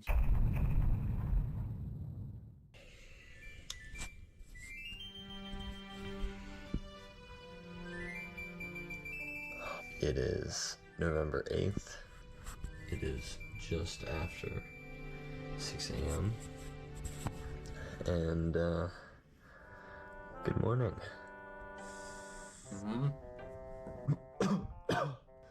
Still getting used Now this is content. to it. This sucks. Yesterday, I could already kind of feel the claws of nicotine trying to infest my brain. And granted, I'm hyper aware of nicotine because I'm doing an experiment on it. But yeah, this shit sucks. Do not get addicted to nicotine. This is stupid. This is really dumb. Welcome back to day 2 of vaping. I'm finally awake now, and I've kind of gone through my day a little bit more, and I've noticed 2 things. First, my teeth have kind of been feeling a little bit funny, and so I looked that up, and I found out that vaping has this, it's called propylene glycol, which causes kind of a day a little bit more. So, how many days in now? This is really dumb. Welcome back to day 2 of vaping. I'm finally awake now, and I've kind of gone through my day a little bit more, and I've noticed 2 things. First, my teeth have kind of been feeling a little bit funny, and so I looked that up, and I found out that vaping has this, it's called propylene glycol, which causes dry mouth, takes away your saliva, and leads to cavities and gum disease. So that's great. The second thing I noticed, I have receding gums that I actively fight with every day. I do everything I can. They're not terrible, but yeah, it's a bitch.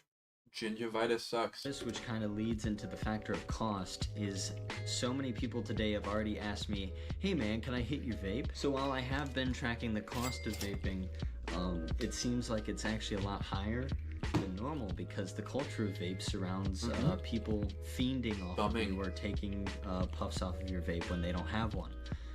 So that's also great. But like I said, to keep myself motivated, I'm going to be trying to learn some tricks. So I found this beginner trick called the ghost. It essentially entails you releasing a cloud that's really thick right here, and it looks like a white ghost, and then you inhale it back into your mouth before blowing it out again. So this is kind of what it looks like. So yeah, that's what I'm gonna kind of practice for a little bit more of the day. That's day 2. I already kind of hate this. And by hate it, I mean vaping isn't really that enjoyable, and I'm already starting to feel like the urge to do it. I feel like, oh, it's right here, let me hit my vape. And I've already gotten better at not coughing every single time I vape. The trick was to kind of put it in your mouth, put all the vapor in your mouth, before inhaling through your nose to get that vapor back down. 1, 2, 3. He's well on his way. Good morning. Today is going to be interesting because I'm going to see my father today, and he's going to learn about this. Oh, but no. the thing is with my dad is there's an extra generational hatred for vaping because, you know, he was born in the late 60s and he didn't even like smoking then, and now all of the young kids are doing the stupid plastic vaping, and now his one and only son has picked up the habit that he hates. On top of that, I've really kind of cut back on like purposely trying to vape, which means I have been vaping less on my day-to-day basis. That means it's going to become a lot more natural, so.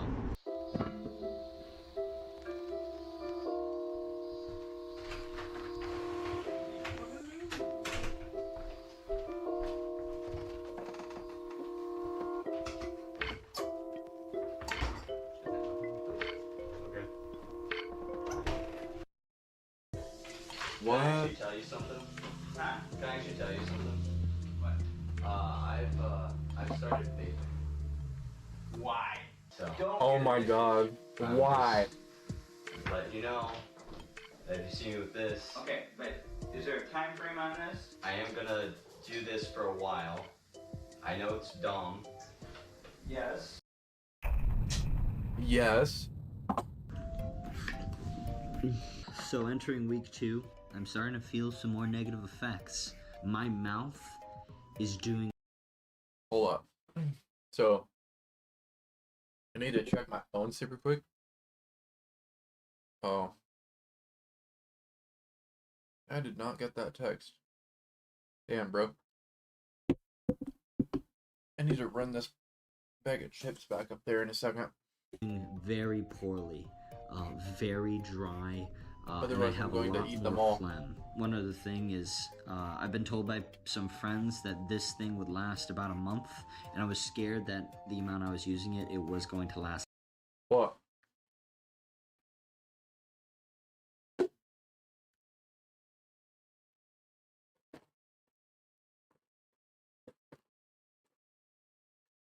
Sorry, headphone users. Here we.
All right. Back on that mode. Jesus. Almost yanked the fucking cable right out of my shit. Alright. A lot more phlegm. One other thing is, I've been told Lot by more phlegm. some friends that this thing would last about a month, and I was scared that the amount I was using it was going to last less than that. But however, this shows the amount of battery it has left. And just the other day, it went down 1 out of 5. So there's 4 left, which means this is going to last me a month. Other than that, I did start to feel my first genuine pulls of addiction. I know I could already feel the pulls of nicotine, but like the fiending, I feel like I've experienced for the first time now, just the other day, and periodically throughout a couple days. So we got 9 more weeks to go. Oh Yay. my god. Good evening. It is currently Sunday, November 19th. Pretty late in the afternoon. At least he's like aware so of I it. thought I'd give a little bit very of an well. I've already gotten it down to just 2 of the 5 battery levels. I had a couple of fun nights this weekend, and not only did I myself probably hit my vape 200 times, both on like Thursday and Friday night, but I definitely passed this around willingly Brother. and to some fiends. Brother. So yeah, this is going to not last as much as I thought. I also thought I'd give a quick update on the effects. I didn't think that I would actually enjoy vaping this much. I have actually started to enjoy a lot of aspects of it a lot more. I find that if I'm studying for homework or a test or anything like that, if I start to feel my brain kind of trailing off, ironically, the vape will right my brain and put it back on track. In That's terms awful. of the negatives, though, my I feel that, appetite definitely took a Damn big it. hit. I also feel a lot more anxious. Normally, I never Fix my bounce camera my settings knee. real I quick. never have one of those nervous tics where I'm bouncing my knee, and now I catch myself bouncing it, getting jittery almost on a daily basis, like maybe every That's other day. so bad, also, dude. considering that this is on its last legs now, I figured that I would open this one up. But I also wanted to go into a little bit of a Turn the rant. camera down. My shit. Now, if anyone recalls the Juul got into a lot of trouble because of how much it increased the adolescent addiction of nicotine. And you know what? They deserve to be punished, and rightfully so. They made some false claims about addiction. They claimed... Oh, holy shit. What the fuck? E-cigarette maker Juul Labs, 462 million is what they paid to settle. State of, New York and California. Wow. Holy shit. That's gnarly. falsely without much evidence that it was not as addictive as cigarettes or something like that, and so they got punished. However, even though the punishment for Juul meant that less people are vaping now, most people who vaped just switched to disposables, which means that all of this plastic and garbage gets thrown away a lot more, as well as each individual vape with all of its plastic and with its batteries. Whereas opposed to the Juul, all you had to do was replace the little cartridge. So that seems a little irritating to me in hindsight. But yeah, we're about to enter the 3rd week. I'm probably gonna have to buy another vape in like 2 weeks based on the rate that this is going. I'll see you guys week 3.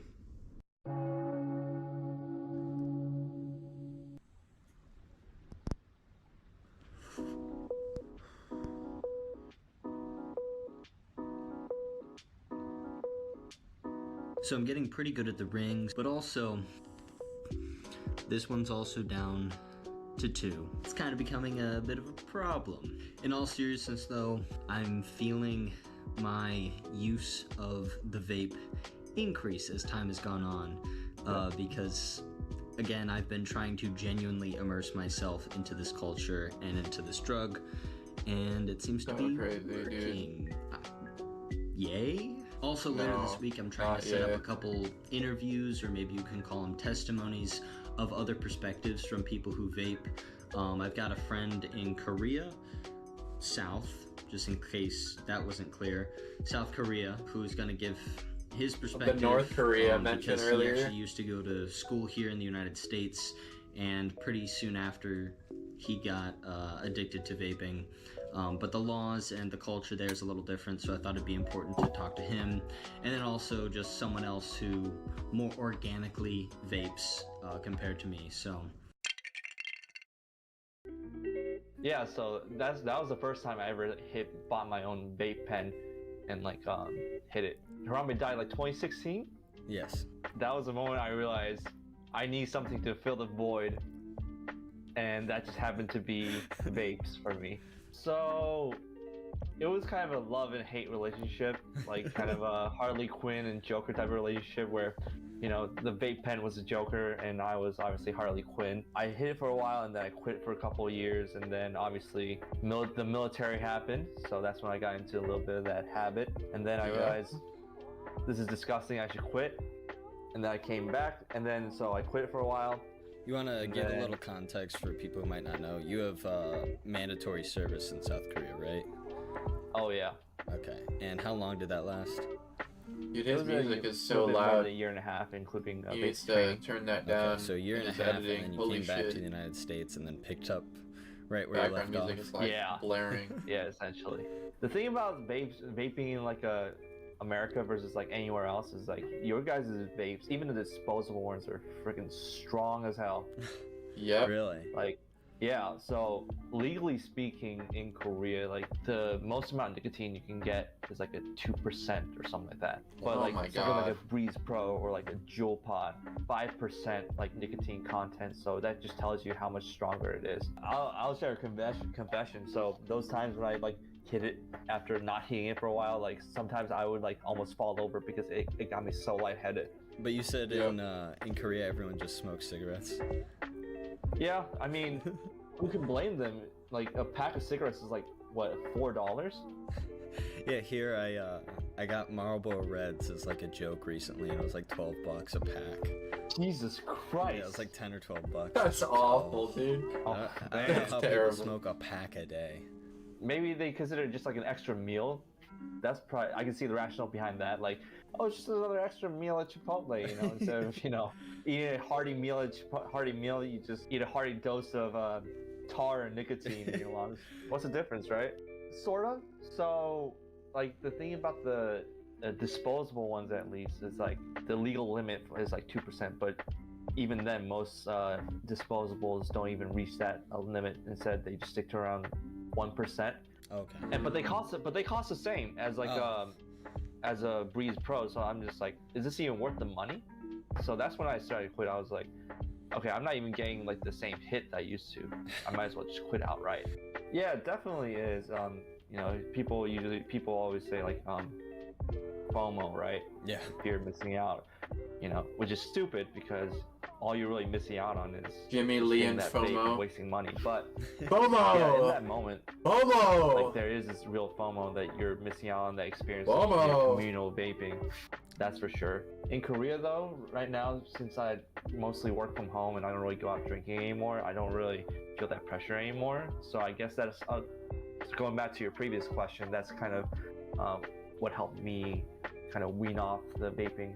I feel like more people in the States just need to pick up like going to a hookah lounge instead of a bar. And yet here you are Yeah. doing like going out chain smoking vapes for just a meme. Like, mad props to you, but yeah, joke's man. on me. I got 6 weeks to go, brother. Wait, you telling me you're smoking for 6 weeks now? So I'm doing this little challenge for 10 weeks. God damn. Yeah, you will get addicted for sure. I feel like I'm already addicted. Yeah, well, you said it's already been like, what, 4 weeks? So I think this is 3.5 weeks right now. Yeah. You're already addicted. I'm just gonna say that out loud. Yeah. Yep. Like, I hope my dad or Only my mom takes doesn't 2 see weeks. this YouTube video that you're gonna upload because they don't know I vape. Funny timing, I just got done with my interview with Kevin and I blinked it out. What blinking it out means is that I've finished the vape. This experiment is going a little too well. We're entering the 4th week now, and I've just come back from the store from buying my second set of vapes.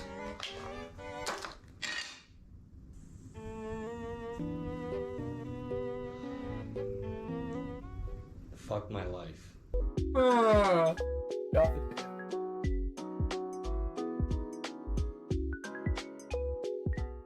Poor guy. That is a hard buzz. Dude, you did this to yourself. Down to 3 bars. Also, I've been trying one of the Breeze Pros. They have seasonal flavors called Candy Cane. This one was given to me, so this didn't actually count as the cost, but and it was halfway used when I got it, so I think that's about 1,000 puffs left in this thing. I like the flavor, but it doesn't taste anything like a candy cane. We're officially 4 weeks into this project, and yes, I can concretely say I am addicted to nicotine. And it's funny because I am addicted to nicotine to the point where a lot of my friends are making fun of me that by the time I get to the end of these 10 weeks, I'm not going to be able to quit. And what I have to say to those people is, nuh-uh.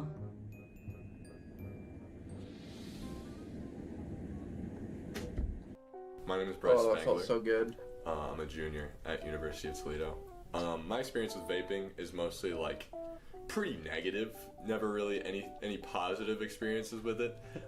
Most of the time that I have like had people around me vaping, general douchebaggery is afoot, and I'm just not really a fan of that sort of personality. I remember you mentioning to me in the past that you've helped other people quit. Yeah. So a lot of times it has to do with me being in a relationship that I'm just like, holy shit, like why are you doing this to yourself? It's usually someone that I deeply care about, if I'm being honest. It doesn't necessarily have to be in a relationship, because I've done it with like some friends who I've been like, dude, like get real. And I remember you telling me, as kind of a warning for your reaction to me starting this little project of mine, that quitting nicotine was difficult. Oh yeah, it's very hard. It's like, and this is a little bit of a tangent, but especially something interesting is like I've had people that have vaped for like a really long time that I've talked to, like people that like I talked to one girl, she's been vaping since she was like 12, and now she's like 22, and like dude, that shit is embedded in your brain. Like when because she's quit before and gotten back on and off of it, and when you talk to her when she's off of it, she's like, yeah, when I see people vaping, it like the cravings are still intense, and I'm like, oh my god, like I'm so thankful that I don't have that constantly, like that operating all the time in the back of my brain. When I quit, it was like I'll be sitting in the car and then I'll like reach for where it normally was in my car, and then I'll be like, oh, that's right, I'm not doing that. Versus for her, I'm sure it was more like she's driving like 8 months after quitting, and then she's still like, she sees someone vaping and then she's like, fuck. It felt like there was like an urge there, still there, and there still is. Like you'll see me hit a vape every once in a while, usually when I'm pretty drunk, but like there isn't like that sort of like sober need if I'm in distress like that a lot of people have. Right. Like if I'm experiencing a lot of anxiety, one of my copes is not to go pick up a vape at all. Like and I've seen that with people where it's like they've quit and then they're like, I'm having a really bad day, I'm gonna go smoke some cigarettes, and I'm like, that's fucking not good. Yeah, not good. Today is December 14th. It is day 38 of this little experiment, roughly about halfway through. Now, I figured it'd be a good time to check in because this is going to be the end of part 1. I'm going to separate this documentary into 2 parts, so I'm going to make a second video chronicling the second half of my vaping experience, as well as my trial of quitting. And then I'm going to combine the 2 parts into a full documentary if you're interested in that. I've also looked over the footage, comparing myself now to day 1, and it's really interesting to see my mentality then versus now, because I have unpredictably started to really enjoy vaping. I know I had the intention of getting addicted and to genuinely immerse myself, but I did not think it would come to this extent. It does. So let's go over the effects. My appetite has severely taken a toll. I am not nearly as hungry. I used to eat about 3,000 to 4,000 calories a day. I'm probably eating 1,500 to 2,000 calories a day now. My kidneys are in overdrive. I'm going to the bathroom a hell of a lot more. I've also spent just under $100 and I've gone through 3 Breeze Primes. This Breeze is about halfway done. This candy cane one that was gifted to me about halfway through its lifespan, I've also gone through. And considering how much people have fiended off of these vapes, I'm going to basically say that I've consumed all of them with this free little gift that I found on the ground, actually. Sorry, I'm a degenerate. Now, despite all of that, I've learned that I actually quite enjoy vaping. Driving is definitely a highlight vaping. If I drive down a smaller street, it's more relaxing, and if I drive down the highway, it's a little more exhilarating. The social aspect of it, too, is very nice. It's akin to smoking a cig at the bar or just drinking with your friends, talking about the different flavors, trading vapes. I do actually enjoy the camaraderie of that. My father has also gotten very worried about me, considering my vaping use. He has sat me down several times, asked me about how I'm feeling. He has also given me several stories about friends of his who are now addicted to vaping and struggling to quit. My friends are also taunting me that I won't be able to quit, which is funny. They, however, are wrong because I am Ben Thompson and have an iron will. My anxiety levels have gone up a little bit. Like I said, my knee starts to shake a little bit more when I have never done that before, and I've gotten a couple headaches when I normally don't get them. I just finished finals week in college, and the vaping ironically has helped. Whenever I start to feel my mind wander, I would hit a little bit of the vape, and then I would get right back on track. Something else I've noticed is that at my local bars, I've found these Breeze vending machines, which don't require an ID and allow you to, at the bar, buy little disposable vapes akin to these. I think these I haven't advertise seen about those 2,000 yet. Oh puffs. my god. Now, they are overcharging the hell out of you if you buy them, because this is about 2,000 puffs, this is about 6,000 puffs, but if you buy this at the vending machine, it will cost you about the same price as this.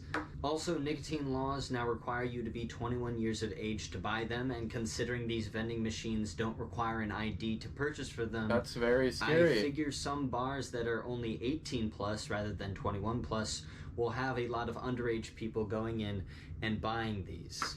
This has been the halfway point of my vaping journey. I hope you've enjoyed, because I definitely haven't, but also have. It's been a rough ride. I will see you in part 2. Thank you very much for watching. Oh yes. Hello everybody. Okay, hold up. I want to see how he quit. Hello. My name is of underage people going in. He got me hooked. Because I definitely haven't, but For for the past several weeks, I have been addicted to vaping. Why? Well, because I thought it'd be funny to get addicted. I've been on a journey to chronicle my experience getting addicted to vaping for 10 weeks, and after the 10 weeks are up, I'm gonna chronicle my experience to quit. If you haven't seen the start of this little project of mine, go check out part 1 that's on my channel. But without further ado, let's pick up right where we left off. Hi Mom. I'm addicted to vaping. Seriously? Yeah. Okay. Alright, so, I've been vaping for like almost 2 months now. Okay. And that's the subject of the next video. Okay. I got myself addicted on purpose. Why? to track the effects. Oh my goodness. So that's it. The disappointment.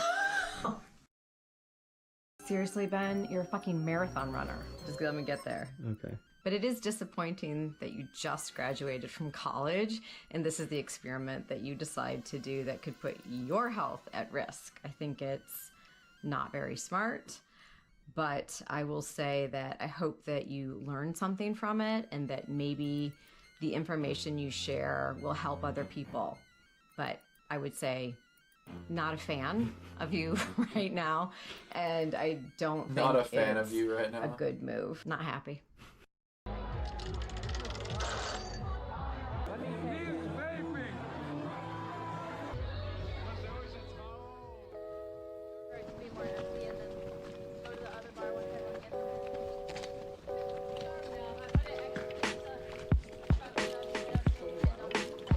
Shalom. I'm currently in Canada right now for a ski The way trip. he's, like, And I blowing thought it I out, would like- take a look at this country's selections of vapes. So I just got Like, back he really to, enjoys I just that. got That's back from the crazy. local vape store here. I don't even and do got that. Whatever this is, an elf bar. It says, it doesn't say the percentage of nicotine, but I think it is about 2% because I think, like Kevin said, a lot of other countries have a law where it caps out at 2%. I also borrowed this Views Go from a friend. It is not as potent, it's a lot more subtle in terms of the vapor, but the flavor is actually kind of nice. I like it. The total for this little thing here is $24.13 in Canadian. Yep. I don't know what the exchange rate I miss is. the elf Figured bars, out dude. Right here. Those They were so also seem to nice. have more limits on Those flavors. were goated. They really didn't have a good selection on flavors. There was flavorless tobacco, and then this is Cuban tobacco. So I'm actually excited to try the Cuban tobacco. Ew, for what it's the worth. fuck? I feel like I just bought an edible. Oh, this thing is tiny. God damn it.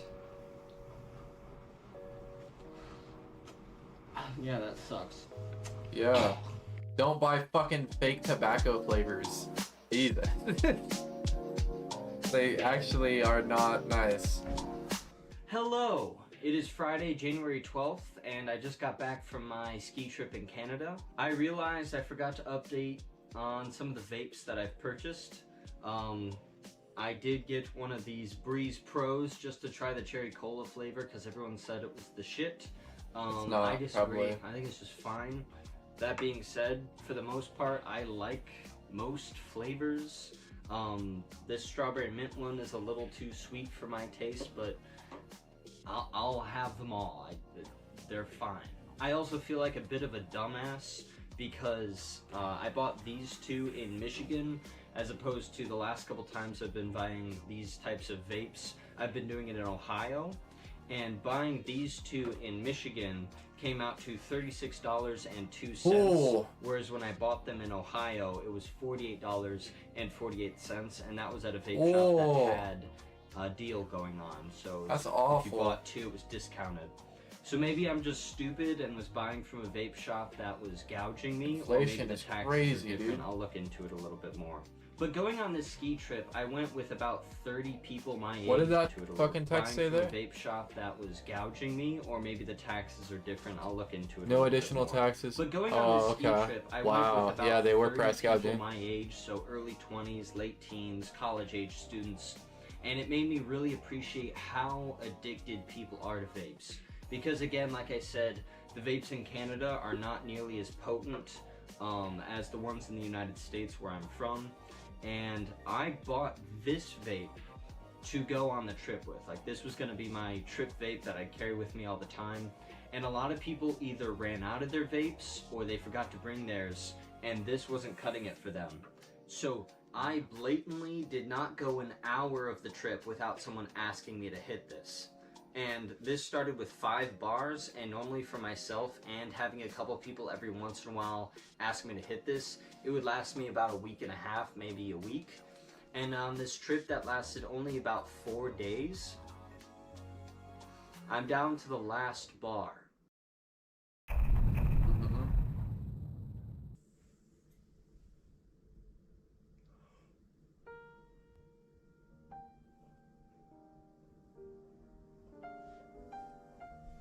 It's my big day! Today is Tuesday, January 16th. It is my last day vaping. And luckily, the last vape that I have is on its last leg, so I'm gonna have nothing left after this to tempt me into vaping anymore. It's been a wild ride for me, just kind of plunging into something that I know nothing about. I don't think this is Obviously, bad. I knew that it was gonna be addictive. Oh, But, man. my arrogance thought that it wouldn't be as addictive as it turned out to be. I'm gonna miss you, old friend. I'm gonna miss you. That being said, tomorrow is going to be my first day quitting. It's This kind is of so unfair captivating, I'm because like- I've told a lot of people about this whole project, so I am gonna have that extra incentive to quit, because if I don't quit, first of all, You're my gonna look dad is like a gonna fool? beat the shit out of me. Yep. And second of all, well, it's just going to be really embarrassing. Also, hopefully something positive is going to come out of this. I'm putting together like a small little support group with a couple other That people B-roll who are was going sick. to try and quit vaping with me. My quitting method of choice is going to be cold turkey, like I just said. And a lot of people have told me 2 key things that you need to keep in mind when quitting. Now, the first is that you can't associate with other people who do vape, because that urge to hit the vape is going to become so natural.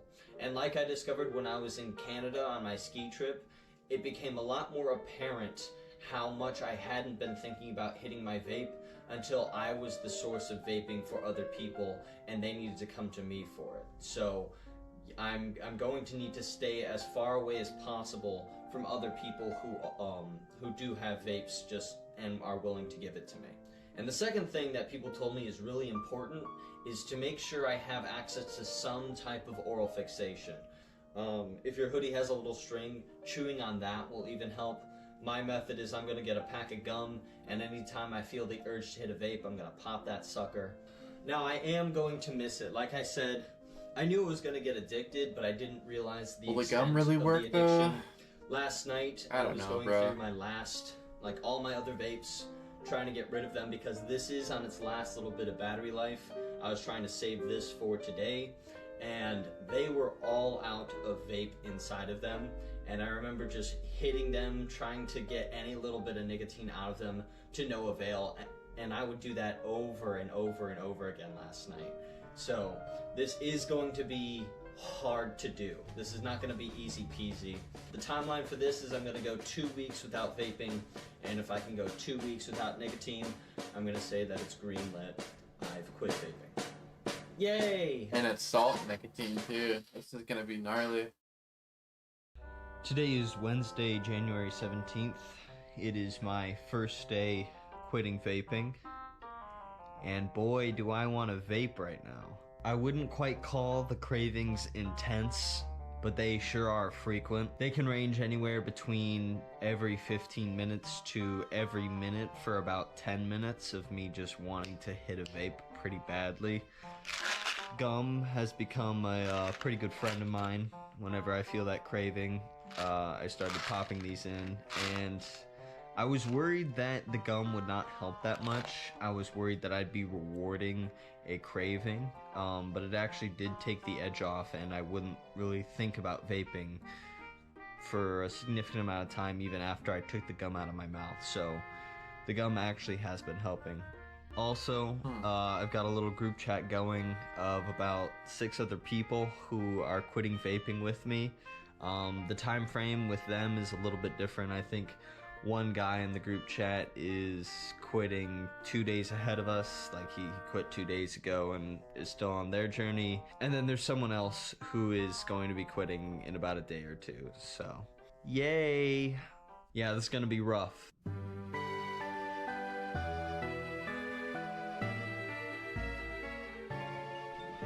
Good morning. Today is January 18th. I did not sleep well last night at all. Yeah, I startled myself awake twice in the middle of the night last night around 3 and 4 a.m. And that was because in my dream I had dreamt that I had vaped, and I started panicking within the dream that I had failed to quit. So that was really great. I also was just really restless in general. I think that is also attributable to me not vaping anymore, because while I was restless, I thought about hitting my vape quite a few times. So yeah, that's the progress so far. The gum kinda helps. I've also noticed myself fiending for other things that I like. One of those is peanut butter pretzels. My dad bought like this giant tub of peanut butter pretzels, and I have been eating them almost like non-stop, just like that salt fixation, just constantly snacking.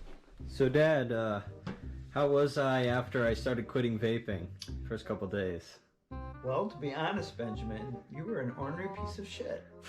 Yeah. For about 24 hours, you were moody, anxious, grumpy, short, and you had a terrible eating disorder because in less than 24 hours, you ate an entire box of peanut butter pretzels.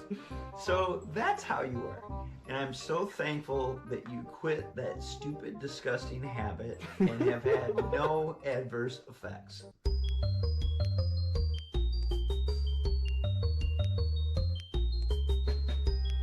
His dad seems really cool. I like his dad. Hello, it is January 21st, day 5 of quitting, and That at fit this is crazy. point, it's smooth sailing. It's gotten actually pretty easy resisting the Questionable, urge to too. vape. In fact, I don't even feel like I need this gum anymore. I barely get cravings. I get cravings maybe like 3 times a day.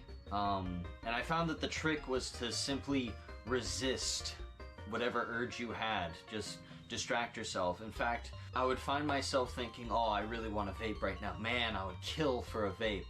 And I did this kind of symbolic gesture where I pulled that thought out of my head and threw it away. Like, nope, you don't want to vape.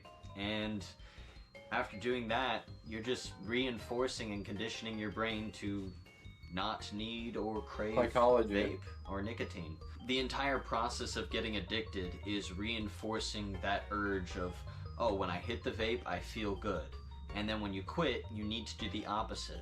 When you feel the urge to vape, you can't reinforce it with, oh man, but it'd be really nice if I had one. You need to either substitute it with another fixation, whether that's exercising, going to the gym, whether that's food. I know food was a big one for me, or playing video games, just anything to distract yourself from needing to vape or wanting to vape. Granted, last night was a bit of a challenge. Last night was my first instance after quitting of being around others who were vaping. I went out last night to the bars, went drinking, and there were a couple people who were vaping around me, and I felt the urge, I felt the little pull. And someone was trying a new flavor of vape, and I had to really resist the instinct in myself to be like, oh, can I try it? But yeah, other than that, it's pretty easy. On top of that, today was my first day going to the gym in a very long time. I graduated college, so I no longer had access to the rec center, which was my means of working out. And I hit the scale and I found that I lost 15 pounds in the short 10 weeks that I was vaping. And like I said, it was my first day back to the gym in a couple weeks. So during that process of vaping and having less of an appetite, I wasn't even exercising all that much to burn the calories anyway. I just simply was eating that much less. As of right now, my plan is to go the full 2 weeks without hitting any form of nicotine, going cold turkey. And after that, I'll check in for my final check-in with all of my thoughts and feelings about this entire experience. So we're at the end of the road here. I'll check back in with you at the end of the 2 weeks for quitting with every... It is time for closure. It has now been 12 weeks since I started this little project where I got addicted to nicotine for 10 weeks. And now that I'm 2 weeks sober, I'd like to go over and do a little summary not only of my experience getting addicted, but my experience quitting, as well as comparing my thoughts and feelings about vaping now versus then. Let's go over a summary of the effects of vaping I experienced over the last 10 weeks. First and foremost, the expenses. I spent just under $200 in the 10 weeks that I was addicted to vaping, buying and consuming all of these vapes. On top of that, in terms of my bodily effects, I had a significant decrease in my appetite, to the point where I lost a whopping 15 pounds. My bladder and kidneys were in overdrive. I was going to the bathroom roughly every 20 minutes. That's completely gone now, and that feels great. My mouth was a complete mess. I had cotton mouth practically constantly. My teeth felt funny, and everything about my lubrication inside of my mouth was just dunzo gunzo. On top of that, I incurred the disappointment of my family members, namely my mother and father, who are so very excited for me to be done with this little project of mine. In terms of how I emotionally felt while vaping, this certainly did increase my mood when I hit it, especially in social settings, but the highlight for me was definitely driving. And ironically, it would increase my focus if I was doing something like studying for a test in college. That being said, on a general day-to-day basis, my anxiety was up. It did increase my anxiety, and I got nervous tics, such as my knee bouncing, which I've never gotten before. I also found myself scratching my head more frequently than I did beforehand. In terms of actually quitting, definitely the first couple days and nights quitting vaping was a challenge. Sleeping, I became a lot more restless, and my friends and family around me said that I was extra moody, which I was. I picked up the nervous habit of just snacking and eating foods non-stop. This guy's very, very and gum was a self-aware. great savior to that. Although I would be lying if I said that hitting a vape right now would not be enjoyable. If I were to vape right now, I would enjoy it. However, thinking like that is not really productive to the mentality of quitting. Overall, I do feel better and enjoy the benefits of not being addicted to nicotine as opposed to not. Yeah, it'd be nice to hit this every once in a while, but once you start doing that, you do become addicted. And even if you're enjoying vaping and passing, you're going to become a burden and annoying to your friends fiending off of them because, like I said, it is an expensive habit. If you are addicted to vaping right now and you do want to quit, I have 3 things to recommend for you to help you quit. First and foremost, if you have any friends who do vape, friends or family, either A, stop interacting with them, or if that's too hard, B, ask them to not vape in front of you, or ask them to not let you hit their vape. The group chat I started earlier with people who were trying to quit at the same time as me, one of them did quit because of that very thing. They saw someone around them vaping, they hit the vape, and what do you know, they're back addicted to vaping. The second thing I can recommend is finding a distraction. When you are addicted to vaping, your vape is either in your hand or in your pocket at all times, and it becomes as natural as breathing to hit it whenever you get a craving. You forget how accustomed and reliant you become to vaping, so you need to have some type of distraction with you or accessible at all times. The third and final thing I would recommend if you are trying to quit vaping is to reinforce and condition your brain to not crave and remember the benefits of vaping. The entire time you're getting addicted to vaping, yes, there's the nicotine and drug component to it, but you are subconsciously rewarding that craving with a positive experience. When you're experiencing those tough cravings, it can be very easy to slip into that mentality of, oh yeah, it would be very nice if I had my vape right now. You need to resist that as much as possible and either focus on reinforcing the negatives of vaping in your head or the positives you will experience while quitting. Because if you are quitting and you're constantly reinforcing in your brain, oh, I miss it, wouldn't it be so good? You're never gonna move on. It's like an ex-girlfriend. Now, when I initially started this project, I went into it thinking that it was gonna be funny to just get addicted to vaping and then quit pretty easily because I was starting out with a very negative connotation with vaping. I was a vaping bigot. But my outlook on vaping and people who vape has definitely changed to be more positive. I have a more positive outlook on the hobby. As someone who didn't do it, and as someone who didn't think it was very smart to vape, I did look down on people who vaped. So everyone I interacted with who did vape was very apologetic about their vaping.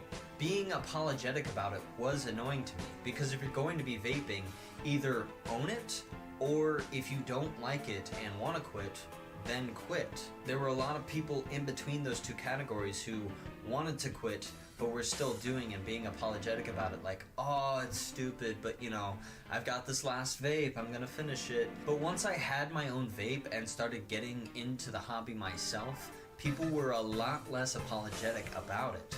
People were more open to the fact that they genuinely enjoyed vaping. They genuinely enjoyed the head buzz of nicotine.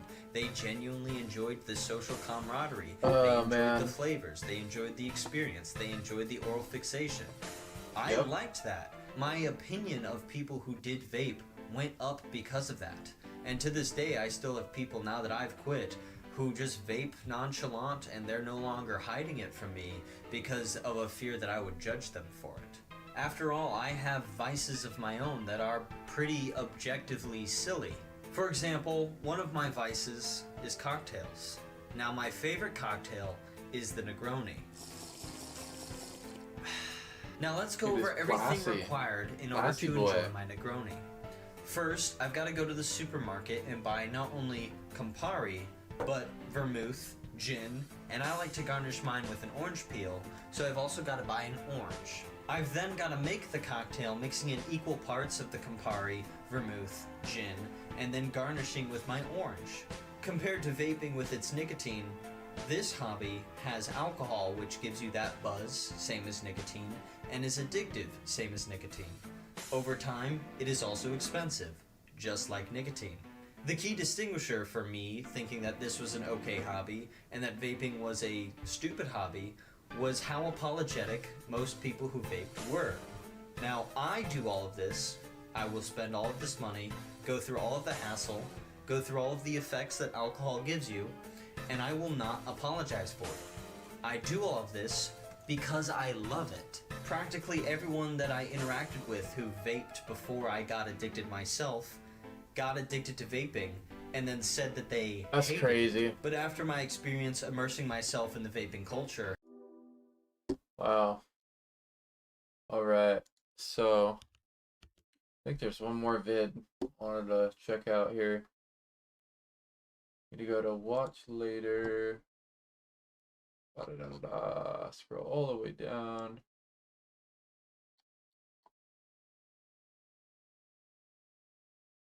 Where is it? How war made the cigarette. There we go. Let's open that in a new window.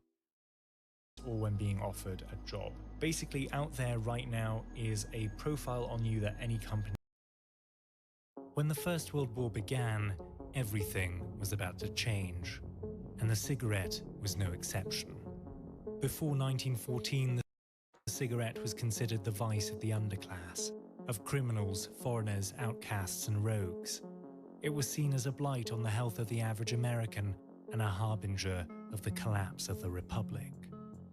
But when the war ended 4 years later, the cigarette... Holy shit, that picture of the skeleton I have on my hat right here. Holy friggin' shit. Suddenly That's actually exploded crazy. in popularity. A crazy coincidence. No longer was its smoker a pariah, but a patriot. How did this happen? How did the cigarette go from nothing to a titan of the world? It has everything to do with war. It's the story of how the world's militaries briefly became the largest cartels in the world, addicting millions of soldiers and sending them back home to spread their habits. It's how advertisers exploited that fact and how the United States sold the cigarette to a world ravaged by conflict. This is the story of how war made the cigarette. The tobacco themes are pretty heavy But tonight. first, I'm this sorry video about is made that. possible by Delete Me, Did a not data mean privacy for that company to that makes happen. removing your personal data Not by watching to a third fucking party ad signal. right now. If We're any not. data broker asks right to Not doing privacy, that. just doing your... That's all. Jesus. Society in the late 18 and early 1900s was not particularly fond of the cigarette. It was a mysterious novelty that most were ignorant of, and in the dim light of ignorance is born fear and prejudice. In Great Britain, cigarettes were linked with a lack of manliness and effeminacy. In the United States, it was associated with immoral miscreants up to no good, or criminals, or foreigners whose customs may as well have been alien as far as the American middle class was concerned. Reflecting that mood, one particularly alarmist 1886 New York Times article wrote that, quote, "The decadence of Spain began when the Spaniards adopted cigarettes. And if this pernicious practice obtains among adult Americans, the ruin of the Republic is close at hand." Influential Americans such as Henry Ford also railed against the cigarette.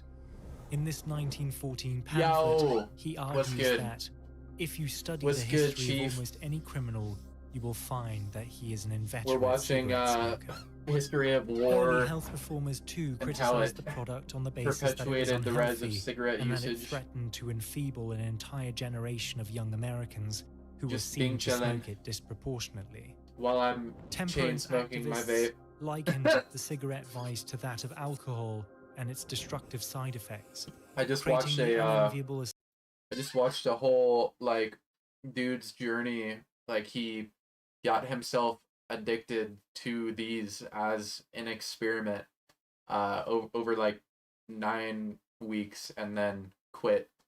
It's like the craziest thing I think I've watched in a minute. It gave me hope. association with a product that would soon be outlawed in the entire country under prohibition. Yeah, this But bit of is course, the cigarette how never war met made that the fate. cigarette. Between 1895 and 1921, 15 states banned cigarette Did I sales, see Trump but those working at bans McDonald's? were No, short-lived. what the fuck? By Well, 1927, where do I find they that? had all been repealed. I need to see that. In fact, in the face What? of all that opposition, between 1900 and 1920, per capita consumption saw an increase of more than 1,000%. That, The war I'm gonna look at against the that. cigarette It better not never be reached the anything same crazy. heights as Okay, hold up here. I need to look at this. Copy. You see this?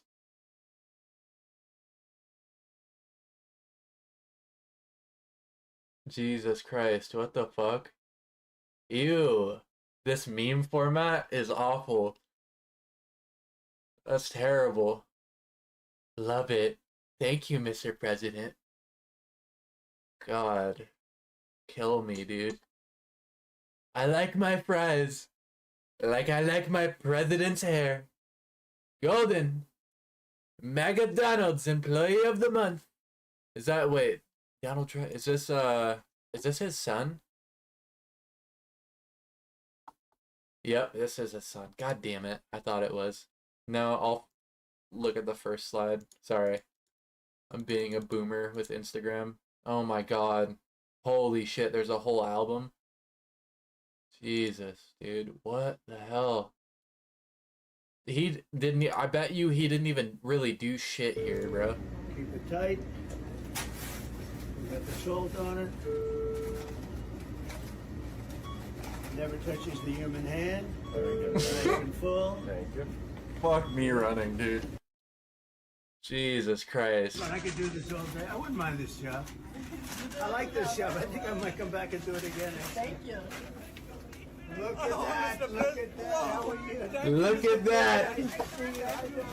Thank you. You made it possible for ordinary people like us to meet you. You're not ordinary. He does not give a shit about you, pal. I'm sorry. For you, and you are the type of person we want to be the president. Thank you so much. So nice. Thank you very much. Thank you very much. Yeah, I took a bullet. That's right. Thank you, Mr. President. Yeah, I took a bullet. Thank you very much. That's right. God. Christ, dude. This is insane. I think this made my day. Holy shit. God damn. No, dude. Not the McDonald's. Emma's the M in the Trump. No. What the fuck? That's like, I feel like that's like a sin. Oh no. That's foul, dude. That's terrible. That's awful. That's like actually horrible. Fuck me, dude. as the war against alcohol. God damn, thank you for that. Another conflict rudely derailed it That's gnarly. before it could reach its peak. That rocked my First world. War. The First World War caused a massive uptick in cigarette consumption in most participating countries. In the United Kingdom, consumption of the cigarette nearly doubled between 1914 and 1920, coming to represent the majority of tobacco It's like sales. my stream music In France too, playing in this cigarette guy's sales background. rose from 3.7 to 4.9 billion from 1913 to 1919, a 31% increase in 6 years. A year before war broke out in 1914, Germany produced roughly 13 billion cigarettes. When records became available again in 1925, they were producing 30.5 billion. The US was no exception. Its per capita consumption All rates that lung more cancer. than doubled between 1915 and 1920. Some estimates say it tripled. So we were behind. A significant cause At of this least increase a little was the bit. popularity of cigarettes among soldiers. They were included in the rations of US, British, French and German servicemen as a means of improving morale in the trenches. It was No, you're not. recognized Prove early it. on that the nicotine Prove it, present in a coward. cigarette was an effective means of calming the nerves of soldiers, who were inescapably surrounded in every waking moment by all manner of calamity and catastrophe. Dude, yeah. The cigarette. Imagine giving a pouch of Zyn to a fucking soldier during, like, the First World War. Just what you would do to their mind with that. Was a solace in a sea Oh, of mayhem. shit. A slim white and brown soldier standing rank and file in a trench-like box of its own, helping to wash away the misery of war. So militaries became drug dealers, addicting their soldiers to cigarettes, hoping to keep spirits high. Yeah, and then big Reflecting tobacco the ads importance were the US Army placed on smoking, crazy. General John Pershing, the commander of the American Expeditionary Forces in Europe, stated, "You ask me what we need to win this war. I answer tobacco as much as bullets. Tobacco Holy shit. is as indispensable as the daily ration. We must have thousands of tons without delay." Jesus. The British Minister Buddy of was a Food, fiend. David Thomas, also sang My its praises. goodness, does he look like a fiend? Wait, John Pershing? He kind of do look like a fiend. I'm not gonna lie, with that stash, dude. You can see it in his eyes. We must have thousands of tons without delay. Fiend! The British Minister of Food, David Thomas, also sang its praises. He said, "Our men would Is that eat a what great that deal more if they party did not have song's tobacco," about? acknowledging that Is that what smoking that verse reduced is? the appetite. He's And fiending thus for a vape. lowered the amount of food required by the average He, soldier. he ran out of Zyn The cigarette mid-verse. just happened to be the most effective vehicle for the delivery of tobacco and nicotine. Small and compact, it was the natural choice over cigars. Dude, yeah, and imagine if pipes they knew in about Zyn, logistics bro. calculus. They'd be This, fucked. along with psychological and physiological never effects that were recover. deemed beneficial in wartime, meant it suddenly became a product very much in vogue. Indeed, even former temperance activists who had opposed cigarettes just prior to the war had suddenly changed their tunes. Yeah. The Young Men's Christian Everyone's like, Association, "Oh, these are or fucking YMCA, a formerly ardent What? opponent of smoking, whose founder stated cigarettes were, quote, a growing evil, was now actively handing them out to soldiers on the front lines. The YMCA was out on the front lines handing out cigarettes. That's such a like niche, like that sounds like bar trivia that no one would like ever guess. In military canteens. What was the Jesus. rationale behind this change of heart? Well, smoking cigarettes was seen as relatively less harmful compared with the likes of alcoholism, prostitution, harder drugs, and gambling.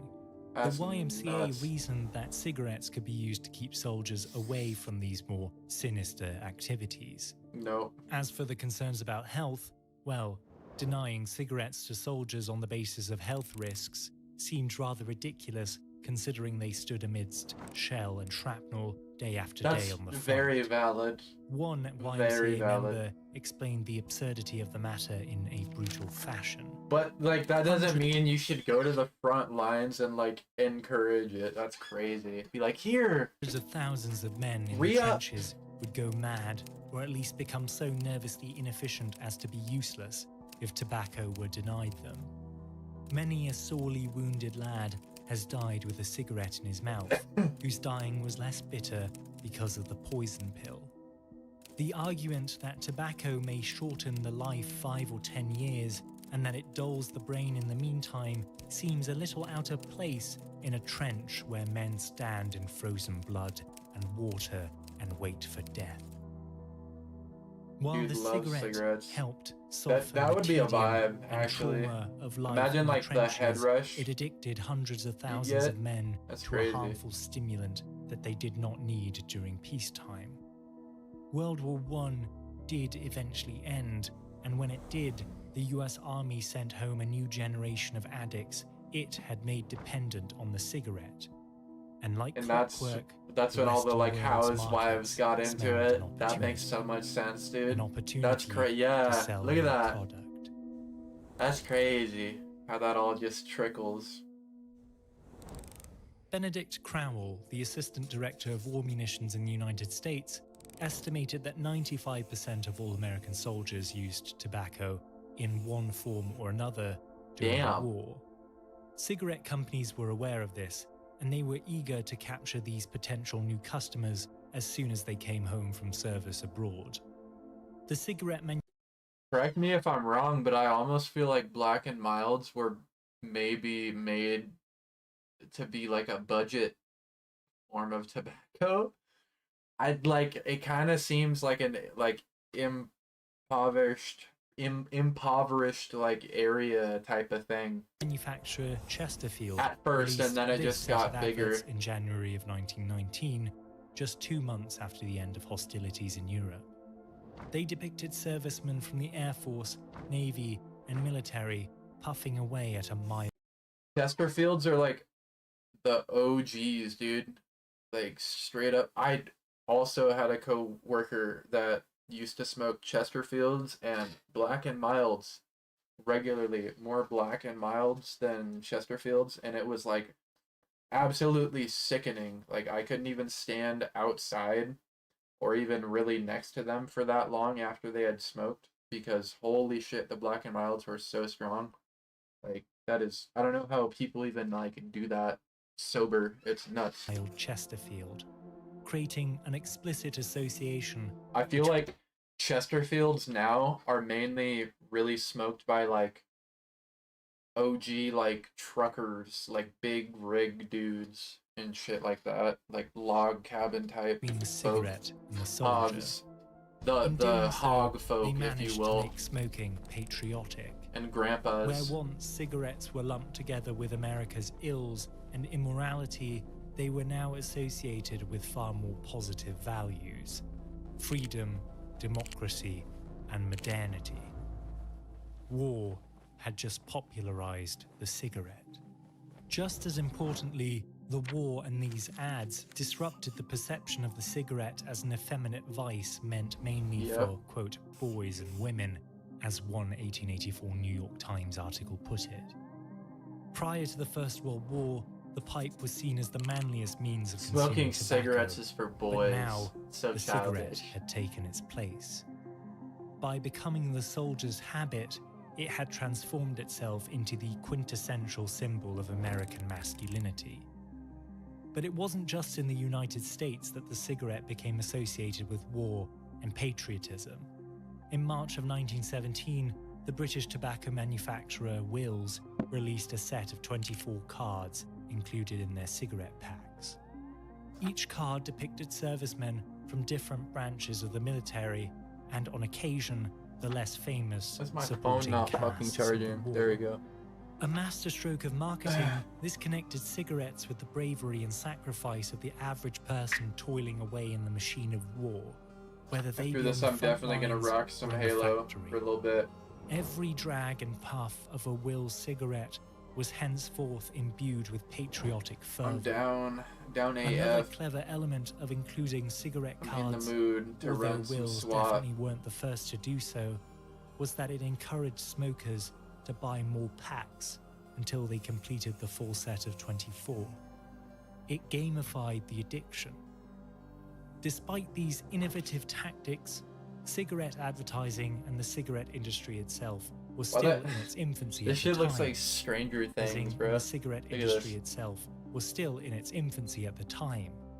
In many ways, World War I was just the beginning. The Second World War was when the cigarette really turned on its afterburners. The impact of World War II on the popularity of cigarettes seems obvious. One only needs to look at this graph. It shows an increase in the US from roughly 1,800 cigarettes in per capita consumption in the year 1939 to nearly double that in 1945. We should, however, be careful not to conflate correlation with causation. The cigarette industry, as historian Richard Tennant outlines, experienced consistent growth throughout the decades between World War I. This is really well put together. And was only hampered by external events such as the Great Depression. That is to say, the cigarette looked to be on an upward trend even before World War II. That trend would have likely continued even in the absence of the conflict as industrialization ramped up and the increasing convenience and fashionableness of the cigarette grew as well. The Second World War, although not essential to the success of the cigarette, transformed its tempered rise into a meteoric one. During World War I, a mere total of 7.5 billion cigarettes were shipped abroad for military use. That number had skyrocketed to 92 billion per year in World War II. The number of cigarettes being consumed by the average American soldier was so high that one December 1944 defense report wrote that, quote, 30% of the total available supply of cigarettes is going to our armed forces overseas. This, coupled with a sharp increase in civilian demand for cigarettes, led to a cigarette famine. Yeah, this is ultimately crazy, resulting in dude. hoarding and panic buying. This prompted the American So cigarette that's probably like the hoarding and panic buying. That's probably what led to buying cartons becoming like a thing, like them being like made more. industry to go into overdrive to keep up, pumping out a quantity of cigarettes once thought unfathomable. Yearly output climbed from 172.5 billion in 1939 to 267.6 billion in 1945, an increase of 55% over 6 years.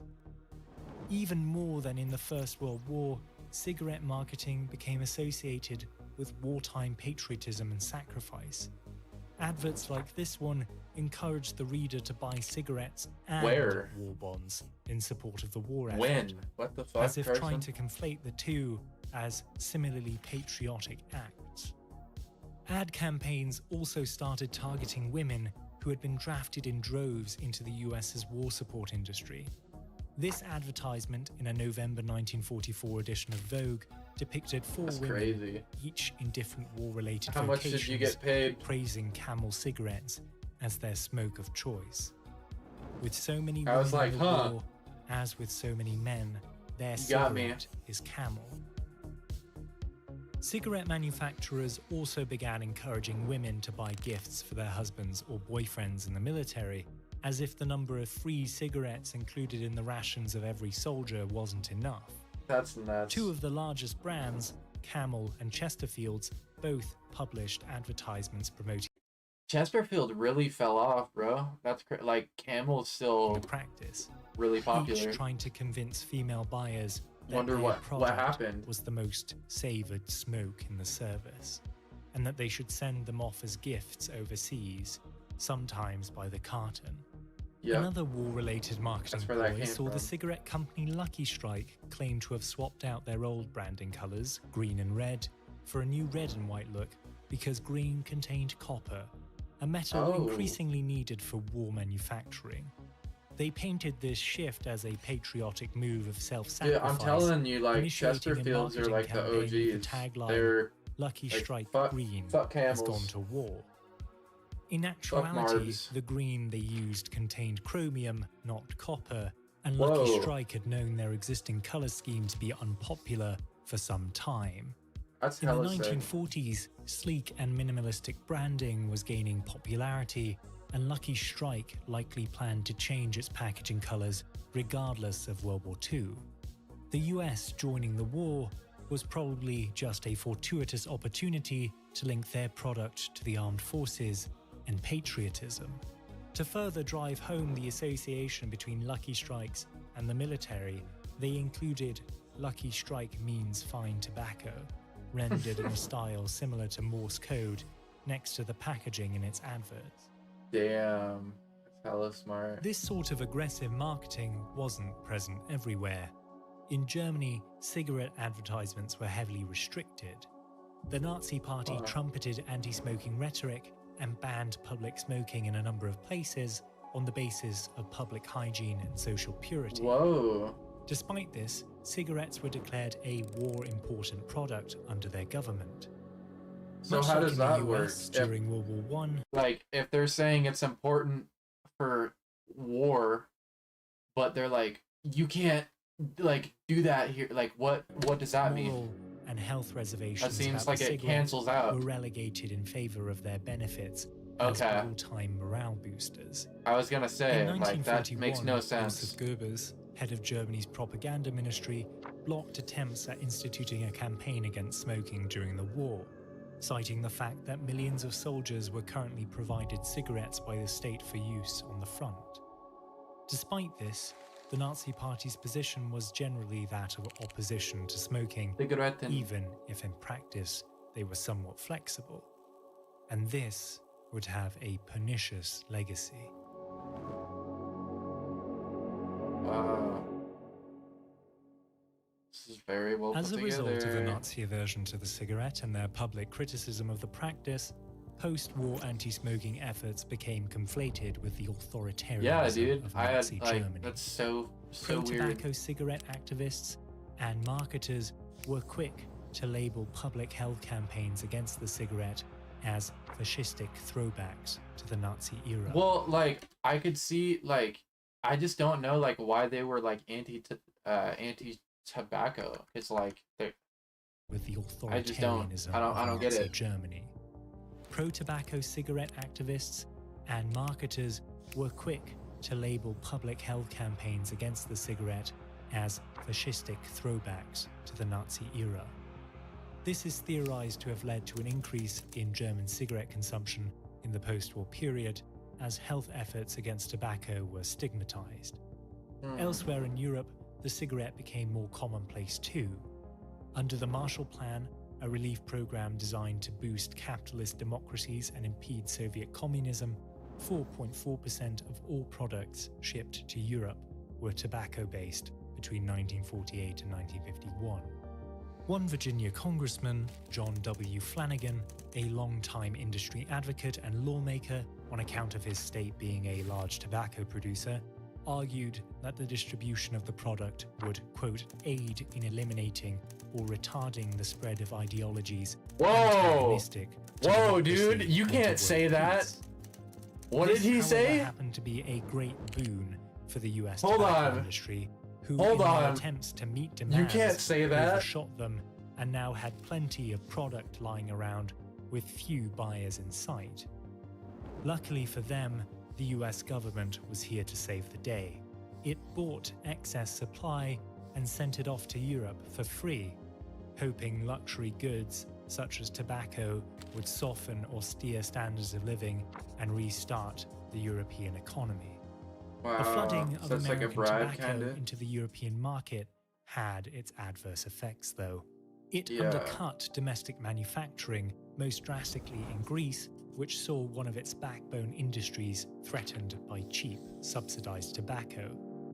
I didn't know that Greece was like a large tobacco producer. That's kind of When Greece protested, the ECA, the Or was. organization tasked with carrying out the Marshall Plan, stated they were unable to make any accommodations due to pressure from the Southern tobacco lobby. Yeah. that's Aside kinda from that, the wild. influx of this tobacco also helped reinforce a post-war culture of smoking the cigarette, as many governments came to rely on taxing it as a major source of their income. Between 1945 and the late 1980s, the cigarette came to represent... Dude, I swear to God, Pall Mall.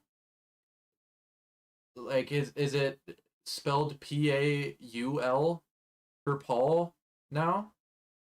Or am I just like misremembering? Because yeah, like at one point it had to have been spelled with a U. That's messing with me. spent around 80% of the world's tobacco consumption. Okay. While it has seen a decline in the United States since then, Maybe I'm just Europe tripped. remains to this day Maybe I'm just in tripping. the thrall of the little white and brown stick. While we may never know what the cigarette's growth would have looked like in the absence of two gigantic 20th century I was gonna say, conflicts, dude, I'm we not can say with a high tripping. degree of certainty that they certainly boosted its popularity.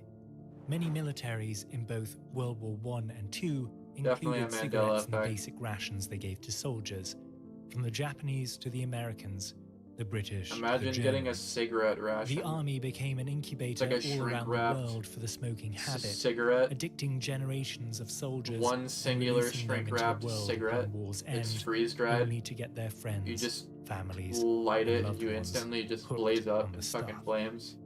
In the process, the cigarette became socially acceptable, even patriotic, a fact advertisers exploited. After all, how could the cigarette be so bad if it helped the soldier fight against evil. Smoking during conflict became above all a tribal act, a signifier of conformity and solidarity, and a means by which to bond in difficult times. That culture was brought into peacetime as well. Being a cigarette smoker gave you credentials, made you part of an in-group. It was a means of unspoken social assimilation that spread all over the world.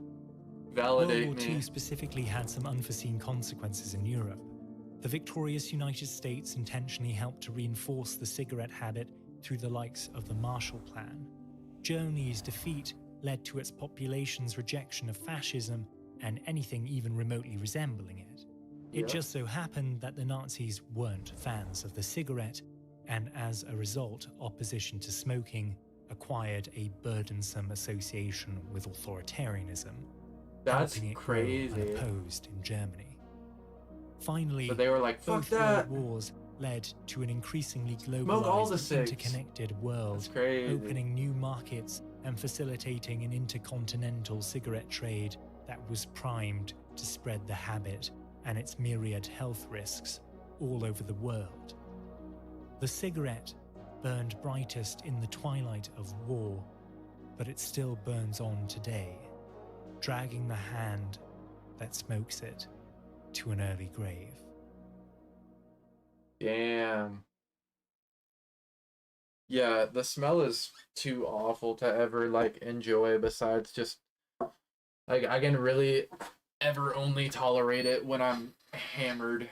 And I really only I really like never ever get cravings for it unless I'm like shit house, dude.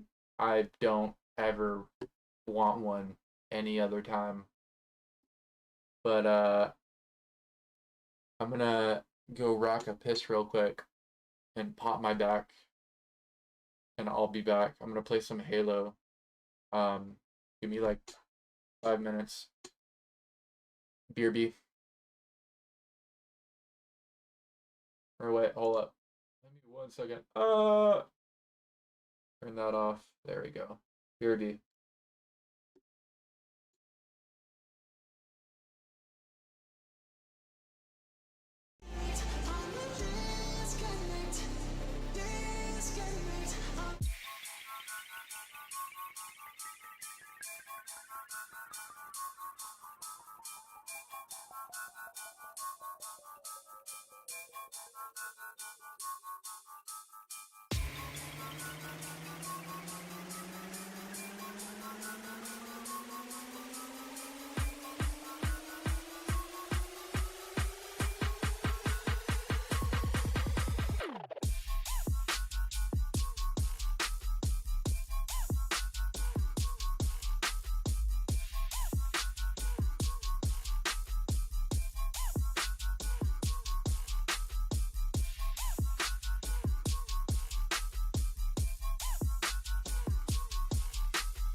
It is time.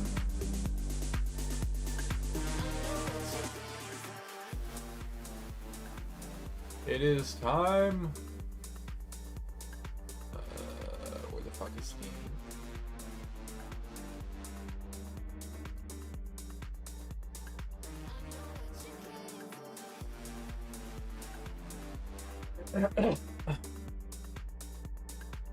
We are so back.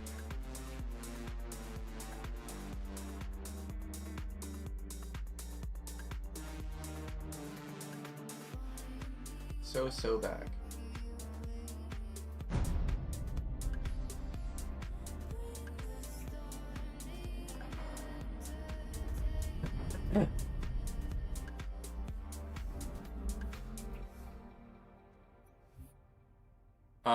If you're still here, can you do me a favor and tell me if the game volume sounds quiet compared to my mic when I am playing in a second here? That'd be super sick. Thank you, thank you.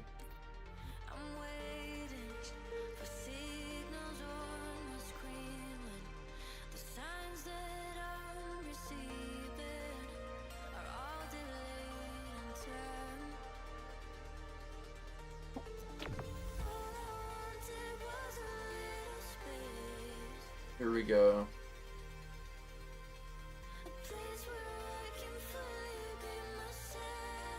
Farted.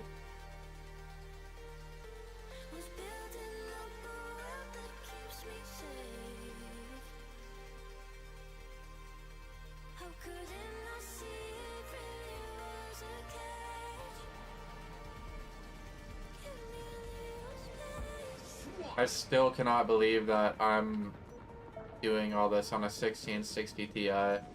Blows my fucking mind.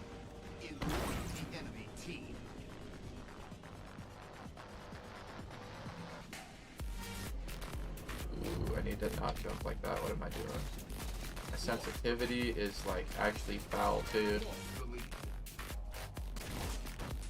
Yeah, I'm bumping up my sensitivity. Holy shit, that was low.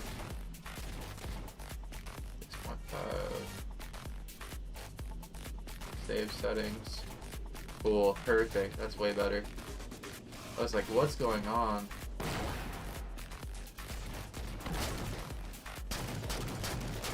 Oh, I fucking hate the battle rifle. That shit sucks ass. Change loadout. There we go. This is what I want. The DMR fucking sucks. I do not like it. The Halo 4 DMR is not my favorite. This feels a lot more comfortable. Love the battle rifle.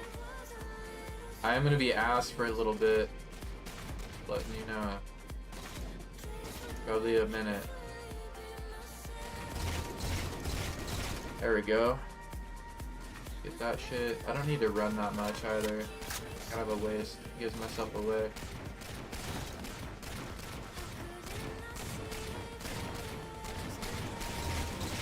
Ooh, bitch. I almost got him. Fuck!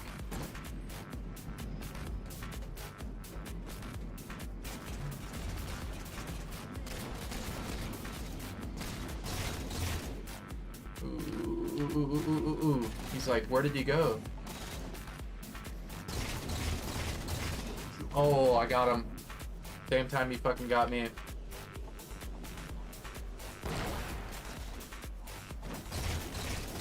Yes, let's go, bitch.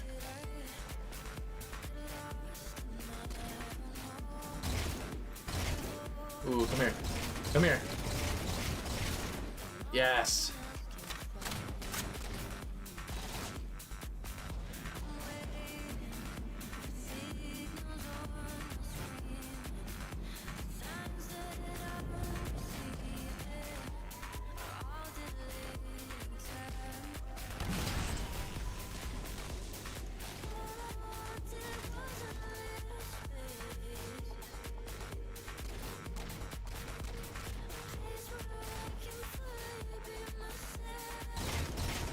Yes, bitch. Let's go.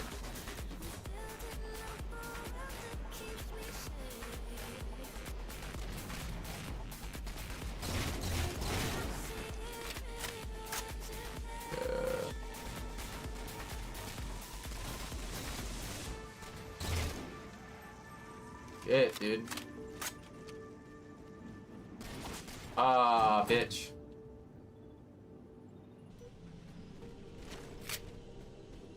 Got a pistol out.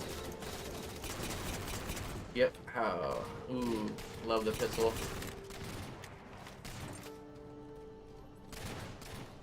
Yeah, got an assist there.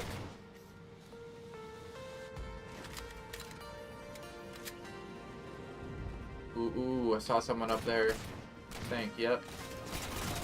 Fuck, how did I not get that, dude? Trash, trash, trash, trash.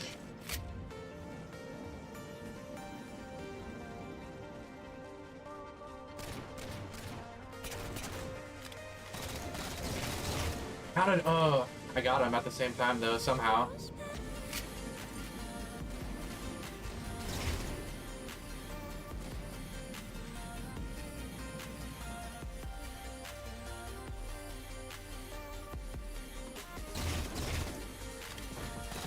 Fuck, almost.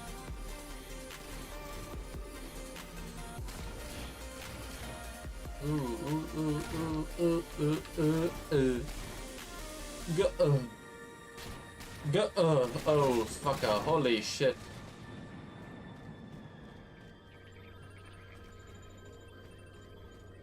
Sound effects in here fucking trip me up.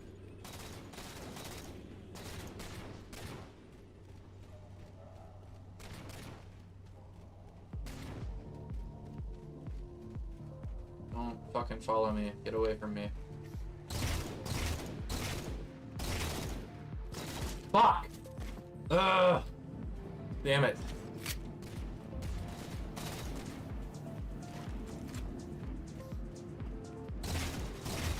Yes, thank God, dude. I needed that.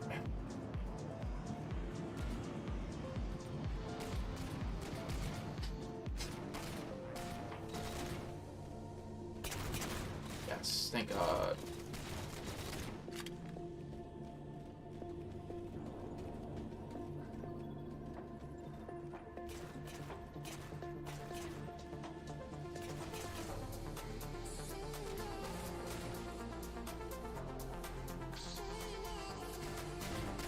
Ooh, damn. Wasn't paying attention.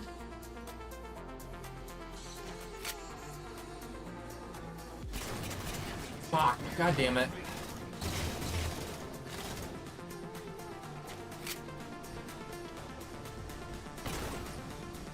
Thought that was someone else. Yes, thank God. Yes. Fucking almost could have gone for a triple.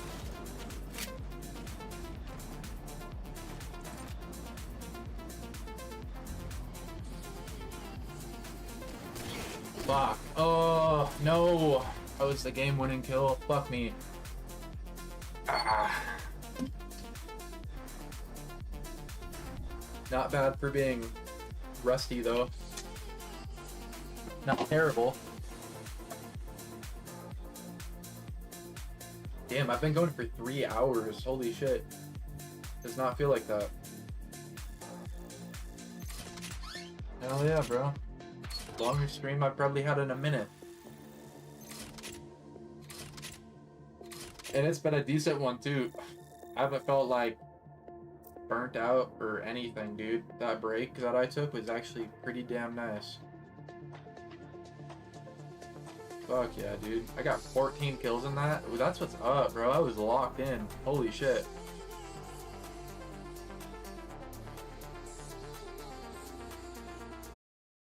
I don't fucking care about Microsoft Game Bar. I have this error come up on my shit because I debloated Windows 11 using a script. Basically, like, I have Microsoft Store still installed. I had to reinstall it because I accidentally uninstalled it, which you're not supposed to do. And I don't know, like, what the error is coming from. I'm assuming it's Xbox Game Bar, but I can't find the fucking app on the Microsoft Store anywhere at all.